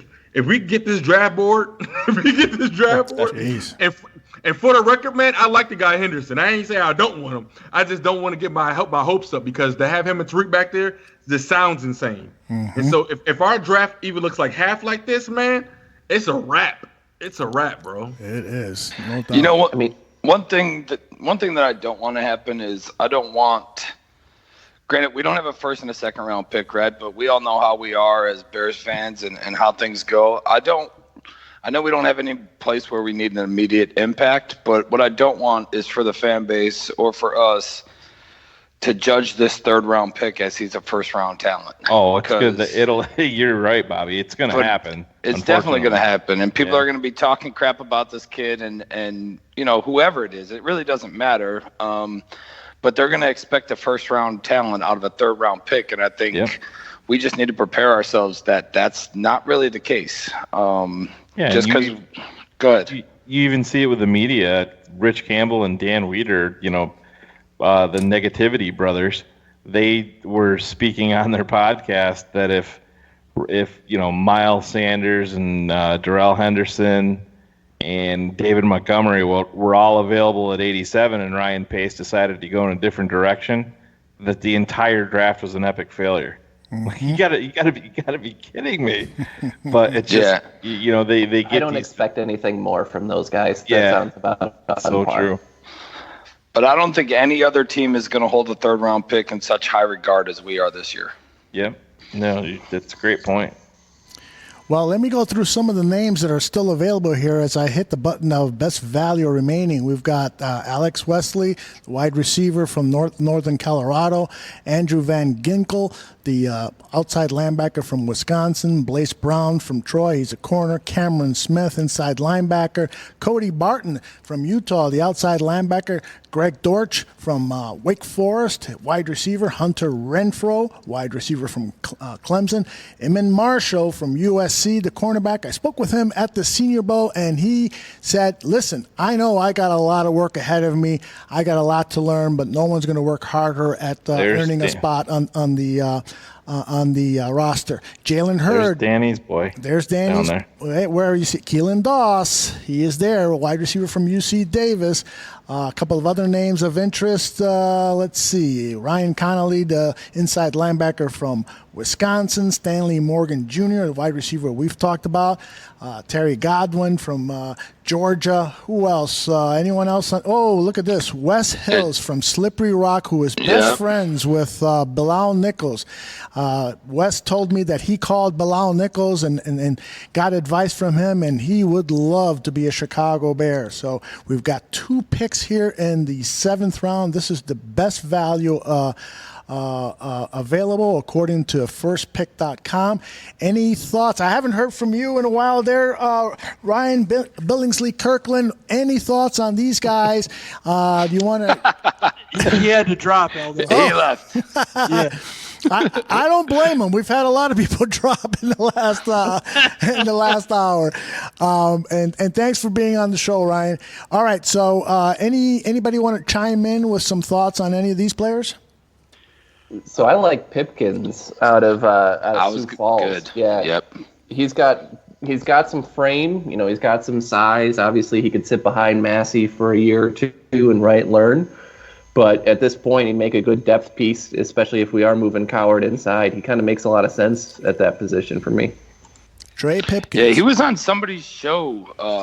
I don't know what he was on. Maybe it was Sirius. He was on something earlier, and he just, how like we get these guys on, and we do it too. We get these guys on, and you're really surprised at the caliber of the man that has come to the mic, and the way he just conducts himself and conducts the interview. And I was really impressed with this kid. Yeah, well, we've had a couple of those guys like Ricky Neal, the edge rusher. He's not on this best value list, but he would kind of make an ideal 7th rounder, if not a undrafted free agent. Anyone else want to chip in some thoughts here before we make this first pick of 2 in the 7th round? I'm going to step up for my man Bobby real quick. Go back up. I think it was inside linebacker. Cameron Smith or Cameron Smith, USC. No. Ryan Connolly from Wisconsin. Ryan Connolly. Okay. When we talk about a man that can get skinny and get to the quarterback, and hey man, we talk about in the 7th round, and the guy that's not as scared to go. I like that quick feet, sideline to sideline speed. In my opinion, Danny, I don't know what you got, but I like anybody can pass that can rush the passion. Especially when we talk about from the A gap position, where people are most scared of, they get caught up in the garbage. But a guy that can get skinny and get through there and be at the point of attack and help gang tackle, I'm all about that. And we need an inside linebacker help after getting rid of Nick. But he might be a guy. He might need help. He's kind of raw, whatever. But get back. He's quick enough to get back to his zone if that's what coach wants him to do. Excellent analysis, Shimon. You got any thoughts on Connolly? Yeah, Connolly's a solid prospect, a little bit undersized at 6'2", 242 pounds, but he's a guy that was kind of come in and I think make his mark on special teams. He's a kid that I believe tested really well at the combine as well. I think around a 4.6 40, Showed some vertical jump there in almost 35 inches. So showed some explosiveness in terms of lower body. But he's a kid that is going to be limited athletically, I think, overall in the NFL. But again, you're talking about a 7th-round pick. You're talking about a guy who's got something traits-wise, whether it's physical or in terms of football character. And I think definitely he's a guy that's going to come in and make his mark initially on special teams, and a guy who can develop into a pretty good backup. Anybody else have a quick thought on anybody here on this list or someone who is not on this list? I had L.J. Scott, just in case we didn't grab a running back early. I had L.J. Scott. I like he's a pass catcher. He can block well in pass protection. He sets his block-ups very well in the run game. But I see him more of a UDFA, I guess, than I do a draft pick. Okay. Yeah. On L.J. Scott, real quick, at the Senior Bowl, he turned off a lot of scouts and a lot of NFL personnel because and Jim Nagy, the head of the Senior Bowl, announced it. Aldo, you were there with me when he said he did not show up. He committed to the Senior Bowl but did not show up due to general soreness. And a kind of a moan came up through the crowd. So I don't think he did himself any favors. Yeah. Yeah. That was pretty embarrassing. Did he say general soreness or genital? No, general. That's what I heard, Bobby. That's what I heard. Because, on one, you just got to feel bad for the guy. The other one, you're like, what a pussy. But the other one, you're like, okay, that's decent. General. Very well. All right, Shayne Marsaw, step up to the podium and make a pick. So I'm probably gonna make some people upset here because I'm not gonna draft anybody that they were just talking about. When we're down here, I know where you're going. When you're down here in the 7th round, when I've talked about being explosive and being athletic, and when you can get a kid that's not perfect, that has as much explosion and athleticism as he has. He's a kid that I'm going to try to sneak through on the IR because he's currently dealing with an injury. And we know how you can never have enough guys that can cover. And I know we have some young guys coming up, but I'm going to pull the trigger here on Kendall Sheffield, cornerback from Ohio State. Interesting pick. Mr. Shimon, your thoughts on Kendall Sheffield? Yeah, Sheffield is got starting caliber traits. He's a junior, 5'11", 193 pounds. Hurt himself. I believe it was Shane. Correct me if I'm wrong. Was it after the season or was it during the season where he tore his pec? He did it at the combine. At combine. You're right. It was lifting. At the combine. Yeah. Right. At the combine. He's a guy. I think is a 2-year starter. And in terms of was a junior college transfer to Ohio State. He's honorable mention all Big Ten pick as a junior at 35 tackles, 2 interceptions, 8 pass breakups, and 14 starts. So his speed is his skill set. His ability to match and to stay in phase downfield is what he is well known for. So again, in this part of the draft, we're looking for guys with traits, and he's got the foot quickness and the size and the speed to be able to cover downfield. So that's why we're going with a gamble, and I think this is a smart pick. It could be a steal. Shane and Danny, if he wasn't hurt, where would you guys see him drafted at? 4th round. Yep. That's a damn steal. Eddie Jackson all over again. You have your defensive coordinator in here that's a DB guy. Mm-hmm. So you're giving him this piece of clay, and he's going to mold him. And if they can sneak him through on IR, then all the better, because he's a kid that, like Danny said, he needs the seasoning. But Danny, you would have to agree that his speed and athleticism is rare. Right. Yeah. And when you're talking about 7th round, it's a very, very short list if you find anybody at all that has that. Exactly. I mean, this kid's an explosive athlete, and he's got this speed. And like I said, he's a guy that when you add him, so just go back over our draft here. We've taken him, we've taken Moreland, and we've taken Savage. We've taken 3 defensive backs that are quick, explosive, and fast. And what's happening now in the NFL is these offenses are running more and more 4 and 5 receiver sets. They're running 3 receiver sets with 2 running backs, and 1 running back is running a 4-3 out of the backfield. So you need guys that can cover, basically is what I'm trying to say. And, with these kids here, they have the traits that we need to be successful in the NFL. They just need to be coached up. And Sheffield, like I said, speed and explosiveness is what he brings to the table. Injury is one thing, but, then working on his technique, making him more sound in terms of not being too grabby, but, in terms of, like I said, his quick twitch ability, it's all there. And, in this phase of the draft, to get a kid like this talented, and like we said earlier, you're not going to get this kind of a player at the 7th round pick if it wasn't for the injury. All right. I'm excited. Like, this is a real draft, man. Like, we just really drafted him. Mm-hmm. And I'm like, Shayne, when we get these explosive guys, with our pass rush being improved, these are more turnovers. These guys are going to be cutting off passing lanes because quarterbacks aren't going to have all day to throw the ball against the Chicago Bears. And so when we get guys that can cover one and then be this fast, he's one of the fastest DBs in the draft. Mm-hmm. Yep. This is awesome. This is awesome. And then he initially committed to Alabama out of high school, but then they, I don't know what happened, but he ended up going redshirting and then going to a junior college before going to Ohio State. So, Alabama, Ohio State, the big boys are coming after you. This kid can play. Yeah, and explains it. Alabama. Yeah, I mean, 2 years, not this coming season, but the next one, I'm pretty sure is when Kyle Fuller takes like a $7 million, $8 million jump in his contract. So who knows? I mean, not that I want him to go away or anything, but hey, choices need to be made. And if he starts playing average, you don't pay a dude who's decreasing $7 million more a year. Yeah, and let's be honest, like Bobby, what you just said, you have that hanging over your head with Kyle Fuller. Yep. Prince is in his last year here. Clinton Dix is not going to be back. So, yes, you have Michael Joseph, and I'm blanking on the other guy. Franklin. Kevin Tolliver. Yes, Tolliver. Oh, Tolliver. Yeah. Franklin's there as well. And Jonathan Mincy as well. Yep. Oh, yeah, Mincy too. So you have these guys, but it's, I equate these guys a lot like I do pass rushers. You can't have enough guys that can cover. Can you see one of those guys moving, to safety or anything like that, or do you think they're strictly corner? And you talking about with Joseph and Tolliver? Joseph, Tolliver, Franklin, any one of those guys, especially with being just a 1-year deal. Houston Carson, I know, is someone that they're high on for that ability to be more of a free safety nickel guy.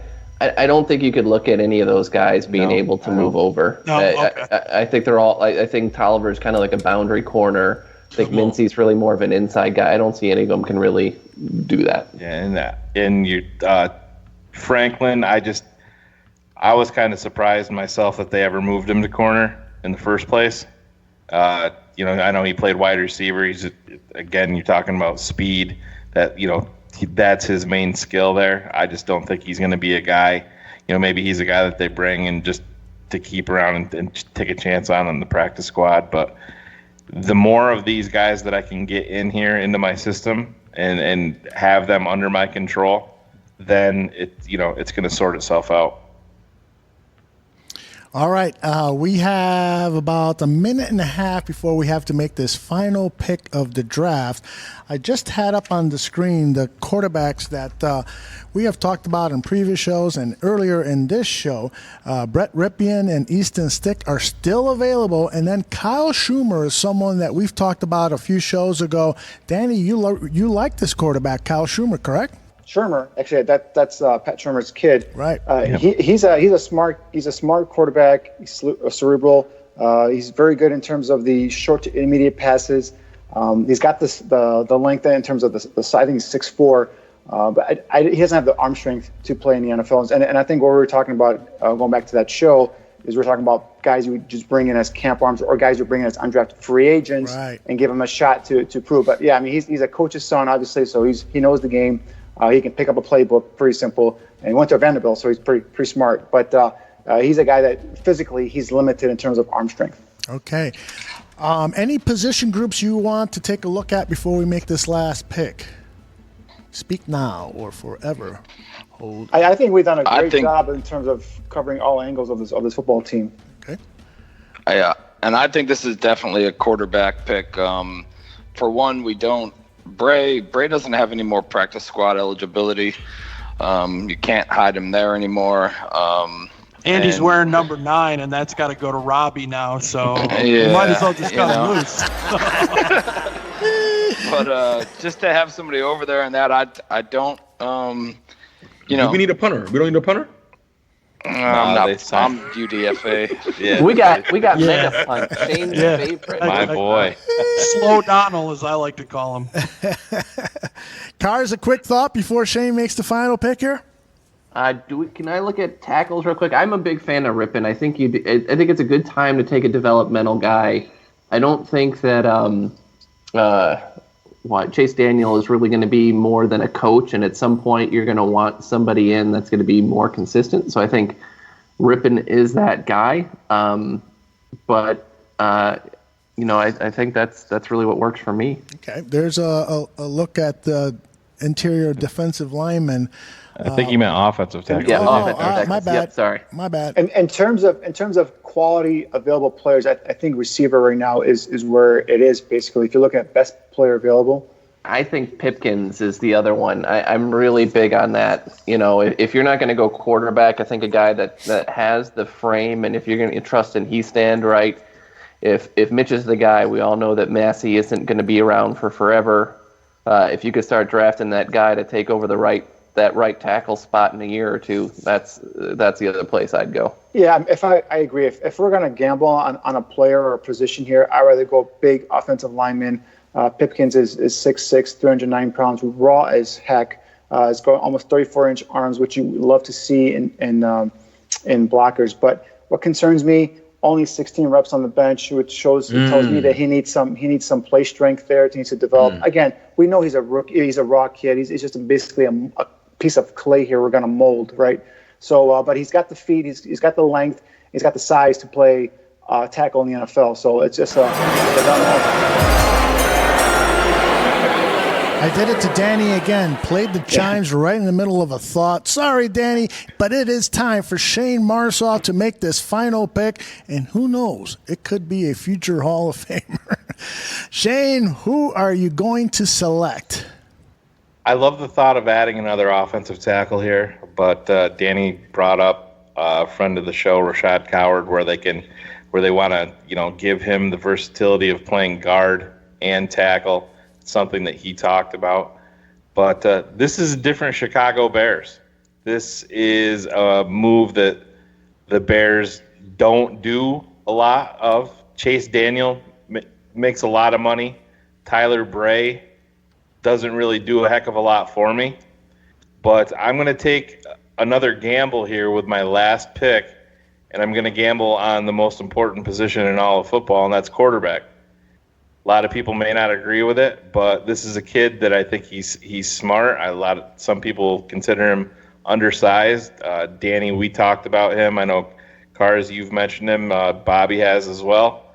But we're going to bring Brett Rippon in from Boise, quarterback from Boise, and add him to the quarterback room. Really smart kid. He's, when I watch him, I just see a guy that's comfortable. Nothing looks like it's too big for him. Is he perfect? No, absolutely not. But we don't need him to be perfect. He's a guy that, he may not even make the squad if they don't keep 3 quarterbacks. But he's a kid that you can, bring along on your practice squad, see what it's like, and then who knows? Maybe he's a replacement for Chase Daniel in 2020. We don't know how that'll go, but we've had a few extra picks here tonight, and at this point I have no problem at all taking a gamble on a quarterback because it's, who knows, you may be able to flip him. Nick Mullen from San Francisco came in and played some quality football at times for the 49ers, and this is kind of a similar guy, really. So I'm going to gamble on. PFF rated Nick Mullins higher than Mitch Trubisky, so that obviously can work a whole lot better for all of us. Fuck off, Lauren Cox. You button hooked me, Shayne. I thought you were going Dungy. Yeah. I like what Dungy's got with his. Yeah. He's got some talent, but he just cannot stay healthy. Not at all. So I'm gonna roll the dice here with Brett Rippon. I don't know if Danny agrees with me. Danny, do you like Shurmur more than Rippon, or vice versa? In terms of quarterback play, intelligence, the intangibles, I like Rippon more. I think I like a taller quarterback, so the 6'4" size of Shurmur would have been nice. But Rippon, I agree with you, Shane. He's a tough, hard-nosed competitor. I believe he's the reason why Ryan Finley transferred from Boise State over to NC State, because he beat him out for the starting job at Boise State. So 6'2", 210 pounds. Like I said, he doesn't wow you with his arm strength. He doesn't have the size or the mobility you're looking for in terms of stars. So the best you can project right now is a serviceable quality backup player.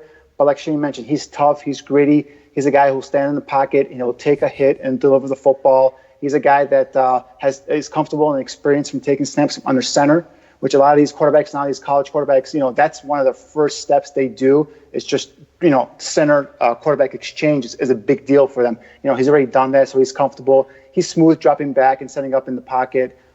He's a guy that goes through a progression. You see him go from left to right. So he's got that NFL experience. Of course, he's a nephew of the former Washington Pro Bowl quarterback Mark Rippon. So he's got some NFL bloodline. So if you're going to bring in a guy and develop him as a quality backup who by some miracle develops into a starter, this is the guy I like taking a chance on. This is the guy that Shane and I talked about in a couple of other shows, and we said, if he comes available, especially like an undrafted free agent, you want to bring someone in to possibly put him in the pipeline, put him in that quarterback room with Nagy and Helfrich and have him, grow in this system. Rippon was the guy I wanted. All right, guys, this draft is completed. I am going to go over all of our draft picks, and what a haul. We walked into this draft with 5 picks, and we end up going home with 1, 2, 3, 4, 5, 6, 7, 8 picks. Some miracle. Thanks, Buffalo. Yeah, you suckers. We began in the 3rd round with Ja'Kai Polite, the edge rusher from Florida. Darnell Savage fell to us. Daniel Jeremiah, by the way, has him picked 27th overall in his mock draft, but he fell to us like I think it was pick 91.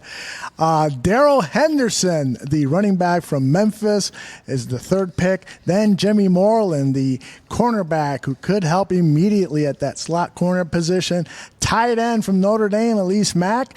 Penny Hart, this little small receiver, he is explosive, was the 6th pick that we had. The 7th pick, Kendall Sheffield, the cornerback from Ohio State, who could be a real steal. And then quarterback Brett Rippon, who we just finished talking about. I want to go around the horn here and get everybody's opinions on how this draft turned out, starting with you, Badge, and then we'll go to Cars and Mr. Tyler Ellis. Badge, what do you think? Man, I couldn't be happier with the way this turned out, quite honestly. I mean, I'm just ecstatic. If this becomes a reality, fucking they owe Ryan Pace a statue outside of Soldier Field. Yeah, I hear you. Or Shayne Marsaw a statue. Yeah, bad. Yeah, I apologize, Shane. A Shayne Marsaw statue. He set the blueprint up for, and I'm sure Ryan Pace is listening right now. Oh, I don't. All right, who was next on my list? Cars, give me your thoughts on this draft. I'm a big fan. I think there's been a lot of good position players that are going to actually come in and play significant steps. So I think that's what you really want out of your 3rd and 4th rounders. I think we even got that into the 5th. So other than not enough Clemson guys for my takes, I think it's a home run. Oh, good. So I can't believe you're being so nice to Shayne Marsaw, who you've been mocking on Twitter now for the last couple of days. Well, I mean, let's be honest. His Dodgers did just lose again. They can't win a championship. Obviously, neither can Alabama right now. So I'm trying to give him a little bit easier of a time. I don't want to pick him like Hunter Renfrow did a couple of years ago. All right, Tyler Ellis, your thoughts on this draft, and Bobby Bombs, you are on deck. Oh, I felt like it was a great balanced draft in terms of between needs and best player available.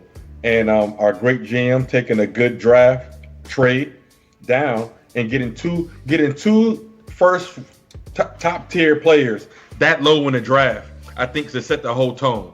And having guys that fall to us, being patient, nothing was forced. And hopefully we duplicate this on Friday. And this is exactly what I feel like we're gonna do. Shayne and Danny, you guys have a great sense of what you guys do. There's a lot of work that you all do behind the scenes, a lot of things that a lot of people don't have time for, and I greatly appreciate it. And hopefully, I know our Bears are doing times 10 the work. And so if we can get this half of this, man, this is really freaking exciting, man. Yeah. I mean, even just Polite alone. Let's say we get Polite or my man from Maryland. Oh baby, can you just imagine? Mm-hmm. I mean, that's some quality depth and great character and great caliber. I mean, you talk about the Chicago Bears, bro, to where we were 2 years ago. Oh man, he just froze up on us. Yeah, he totally just broke his shit. Perfect timing too. You're back. You froze up just momentarily. Go ahead and finish your thought. Yeah, we just to having no talent at all, to having a plethora of talent. I mean, the Chicago Bears, man. So they made Ryan Pace look like a damn joke when he traded for Mitch Trubisky, and I'm so mad at that because look where we are now, man. Look where we are, and it's just like how we did business here tonight, guys. It's exactly how the communication is at Hattis Hall, and I feel like we're on a good path to success, guys. And I'm excited about what we did tonight, and can't wait to see what Friday looks like. Yeah, you are a bundle of energy, Tyler Ellis. The Gaines Report. I really love your energy, your passion. I think the Chicago Bears, the real Chicago Bears, should hire you to just go out there and do some motivational talks to the teams before every Sunday game. Wouldn't that be cool? I mean, that would be priceless, man, because it's not just about any one person. It's about the city. Mm-hmm. It's about the people. I mean, the people, we are the team. I mean, we all go through crap through our daily lives, and this is our one time, but 3 hours out of the day that nothing else matters, and we get to share with our friends and our family and our brethren. We all met because of the Chicago Bears. Mm-hmm. You see what I'm saying? Yep. And so it's cool that we get to have something to just unite on and just like grind it out. And we love the game. Yep. We love the game of football. That's what it's about, man. All right, turning it over to Bobby Bombs. Bob Phelan, your thoughts on this draft. What did you like? And is there anything that you didn't like about this draft? No, I don't think there's anything you could say you didn't like about this thing. I mean, you can echo everybody else's sentiment, you know, what they said. I mean, for a team that had really zero holes, right? Zero glaring holes to fill. I think the level of talent that we just brought in this draft is just incredible. I won't give that all the shade. I could see his head blow it up a little more over there, but tweet that shit out. You'll get tweet of the week,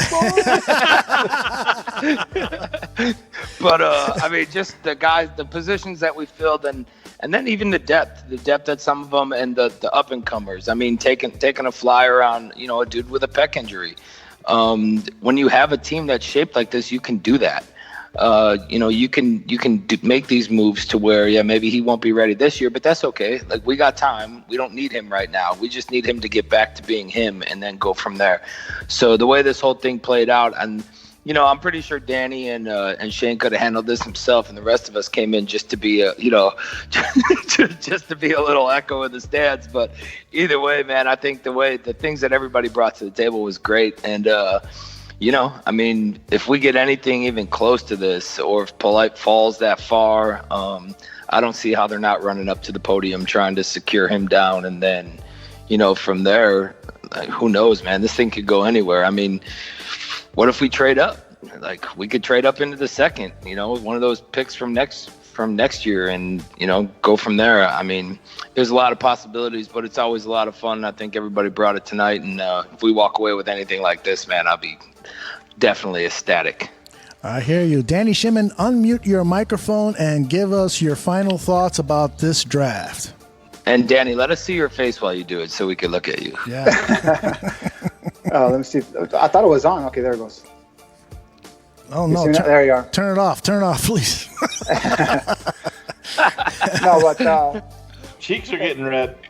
Yeah, what you been doing? Oh, my chicks are always right. I was furious that we didn't take the other trade, but no, just joking. No, I mean, in terms of, our first 3 picks, we hit on guys that we were hoping would be available on the 87th overall selection. But we got three guys that can come in and be immediate contributors right away. And with our first pick in Polite, we got Darnell Savage, and then of course Henderson. So we add speed, athleticism, and playmaking ability on both sides of the ball. And then in the later round picks, we gambled on trait. Traits in terms of athleticism with Kendall Sheffield, a corner who's coming off an injury, but who's got the ability to play man-to-man cover defense, in terms of the defensive backfield. So that's a great get right there. The Mac pick is also a guy we're gambling on traits, a guy who, in my opinion, underwhelmed at Notre Dame and who's got more potential than what he displayed on the field. So if we can get him with the right system here, we mentioned Stan was his coach, offensive line coach over at Notre Dame. Maybe you can get into him a little bit more here. Pump him up and get him to come up and play to his level of expectation. That's going to be a pick that we hit on as well. And then, with the last pick even here with Rippon, he's a guy that, has been doubted pretty much throughout this season as a guy who's just going to be a backup quarterback. But we talked about intangibles. We talked about his ability to play under center. We talked about his ability to go through progressions, his ability to read defenses. He's got that familiarity. He's got the gutsiness, the moxie to stand in the pocket and take a hit and deliver a throw. So you never know. That guy can develop into something. Hey, worst case scenario, if he's never a starter, you've got a quality backup, So I think from top to bottom, if this draft plays out, if the Bears draft plays out like the way this draft plays out, I think, we will be all, as Bears fans, we'll all be ecstatic. Excellent thoughts there, Mr. Shimon. Let's turn it over now to the man of the hour, Shayne Marsaw, the general manager of the year. Or at least of today, and give me your final thoughts, and then I will wrap things up with my final thoughts and some shout outs. I can't complain. This is I love speed, athleticism, explosion, and upside. Every single one of these guys that was brought in tonight, I think there's still quite a bit of upside in every one of them, even down to the quarterback. He's somebody that, like I said, that may pay off and get us a higher pick in 2020 or 2021. Who knows how it works out. Ja'Kai Polite, that's just, if he's there, I'm Forrest Gumping up to the podium to bring him in. You just think about that guy right there alone could essentially make your entire draft. We saw what happens, Leonard Floyd with a club. We saw when Khalil Mack tweaked his ankle. This gives you another high-end guy. When there's no false steps in Ja'Kai Polite's game, when his initial burst is, Danny, it's elite right now. Yeah, his initial burst. He's first round talent, guys. This guy is first round talent. First round, he's top 10 talent. He's got some downfalls in terms of maybe dropping back in coverage. Maybe some play strength at the point of attack versus the run. Yeah, but that first step quickness, the bendability around the corner, on the edge. You team him up with Khalil Mack and Akeem Hicks and the other guys. It's who you block. And Danny and Roquan got the middle on lock. Man, can you imagine the way we've been filling our gaps? That'd be amazing football to see, fam. And that's what I was saying, is we added speed and athleticism on both sides of the ball. And then don't forget about Moreland as well, the nickel corner that we got. Yeah. He's a guy that, right now, initially, I think he's going to help us out in terms of in the return game as a punt returner, possibly even kickoff returner to spell Cordero Patterson. But he's a kid that, he's tough. He's a guy that's going to go in there and he's going to get his nose dirty. He's not going to shy away from contact. He's got that quickness. He's got a 4.44 speed. He's got 39-inch vertical for a 5'9" kid. So he's like Buster Screen that way. He's a small guy, but he's not afraid. He's super aggressive. Like you said, he's going to get in there and not that I want to move off of Taylor Gabriel, but like Carr's brought up, it's a $4 million savings. Buster Screen, I don't have his numbers here in front of me to see what you'd be, if he was a potentially one-and-done guy in Chicago, depending on how Jimmy Moreland played. You don't know. HaHa Clinton-Dix is not going to be a Chicago Bear in 2020. I'd be willing to bet on that. We have replacements all the way through here for all these guys that we're talking about, and that's not something that we're used to as Chicago Bears fans. Right. When you had a need, you went out and you overspent for it in free agency. Now we're drafting depth, and that's a huge deal. It's come full circle, man. It's come full circle, bro.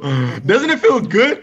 That's what it's. It's different. It's different, but we got to stay focused. We got to stay humble. We got to stay hungry. You can't get complacent. You cannot. Yeah. That's why I keep saying. A lot of fans were down about this draft because you only have 5 picks, no first or second round pick. But the strength of this draft is in the middle rounds, like we did today. When we had receivers in this mock that we did right now, that in the 7th round, that a lot of teams that could be drafting in the 3rd or 4th round. That's how it is. It fluctuates. It is so deep in terms of those skill positions like receivers, defensive back. We saw some edge guys coming off later on in this draft. So it's like you cannot get complacent. You got to continue to build your talent base. You got to continue to get that depth. And what happens is once these guys get older and they come out of contract, other teams come get your free agent because you're successful. Guess what? You get comp picks. Comp picks, and then you can reload again. So that's why this whole drafting, we do like the Patriots, man. We learning like the Patriots. We're learning like the prime teams. We're getting prime time spotlights like the prime team. Chicago is come where it's supposed to be, which is a big time market. Because when you build your legacy. Yep. This is where you build your longevity. Yep. Get it. Guys, I want to tell you that I am so proud to be associated with you guys. You brought the passion, you brought the knowledge, you brought entertainment. This has been a fun, what are we at, 3-4 hours or so? But I also want to say this, that this draft, it's a bit unrealistic, of course. Realistically looking, yeah, just a bit. Realistically, if we land one of these top 3 picks with the 87th pick, we land Polite, Savage, or Henderson on the 87th pick, and then you follow that up with Jimmy Moreland, and then you follow that up with Elise Mack or Penny Hart, and then you follow that up with Kendall Sheffield or Ripien in the 7th round. That would be a haul that we would all be proud of, that we would all be happy. Now, who knows? Anything in the draft can happen. A miracle can happen, and we could walk away with 8 picks that we'd be creaming our pants over. But realistically, you give me 5 guys from this list of 8, and I will be so damn happy. And so we've laid the blueprint down for Ryan Pace, and we've got a lot more information for Ryan Pace if he wants to listen in. On Friday morning, Danny Shimon and Shayne Marsaw are going to give us their picks for cornerback safeties, the defensive backfield. We've all season long on our Draft on Tap series, they've been listing the top 5 players at positions of need, and so that we're going to do that Friday morning before the draft actually starts. Then on Friday, after the Bears make their pick in that on day 2, we will go live again and analyze the pick, and we will have a roundtable of people to talk about that pick. And then on Sunday, the big show where we review the entire draft. The starting time for that is still to be determined, but we're going to have a list of people who we're going to bring in, just like we did last year, a 3-4 hour show. We're going to be calling up all sorts of people, and they're going to talk to us, give us their opinion on the draft, and we're going to have a blast. We're going to bring it to you the only way that you deserve. These diehard fans who listen to us, you deserve information from A to Z, top-notch information, and a few laughs along the way. Guys, I, again, am so proud of you guys, and I know right now what all you guys are going to do. Well, Gaines is going to have some sex, right? Yeah, I got cock blocked tonight because of the show. So Gaines has so much energy that I imagine he's just, Nah, man, this is dope, man. I was telling Bobby, man, I'm like, yo, work hard, play hard. This is a damn joy. I feel this is a privilege to do this, man. And just to chop it up and talk football with you football geniuses is just so awesome. And I just appreciate the damn time. This is just super. And we got a good ass team. And it's just like we're the hunted now. That's right. And it's like dope. It's just like, man, y'all remember Phil Emery? Do y'all remember that foolishness? Try to block it out. I blocked that out with the Duran. I'm just saying. Shane's done better in 3 hours. Yes, and so we're just like, yo, this is we not only do we get to talk about football, we can be talking about the best, one of the best teams in the league. We got the head start. All these media punks about to be on our tip. All these dudes gonna want to be on our tip, and we breaking it right now. I love it. All right, remember, if you drink, please do not drive, and always, everybody together. Hey, Aldo? Yes? Well, I'm sorry, real quick. Shane, can I get a raise? Yeah, that's what I was going to sign off with. Better give me a raise. I just want to say, hey, Aldo, this doesn't start without you, man. Like, so, we get your praise, man, but we got to praise you too, dude. Like, without you, we don't have this platform, man. Yeah, we wouldn't have had the Buffalo picks. That's right. And that Utah State tight end either. Yeah, that started it all for him. Fucking three putters. So Aldo Arquette Phillips? So Aldo, are you Arquette Phillips? You mess up the picks and the paperwork. That's right. He's a Mike Munchak. You can't even say McClaskey. Actually, I'm more like Virginia McCaskey. I'm sitting here holding my pee. Let it go, man. It's going to fall into the colostomy bag anyway. Exactly. All right, remember, if you drink, please do not drive, and always say it all with me. Bear down!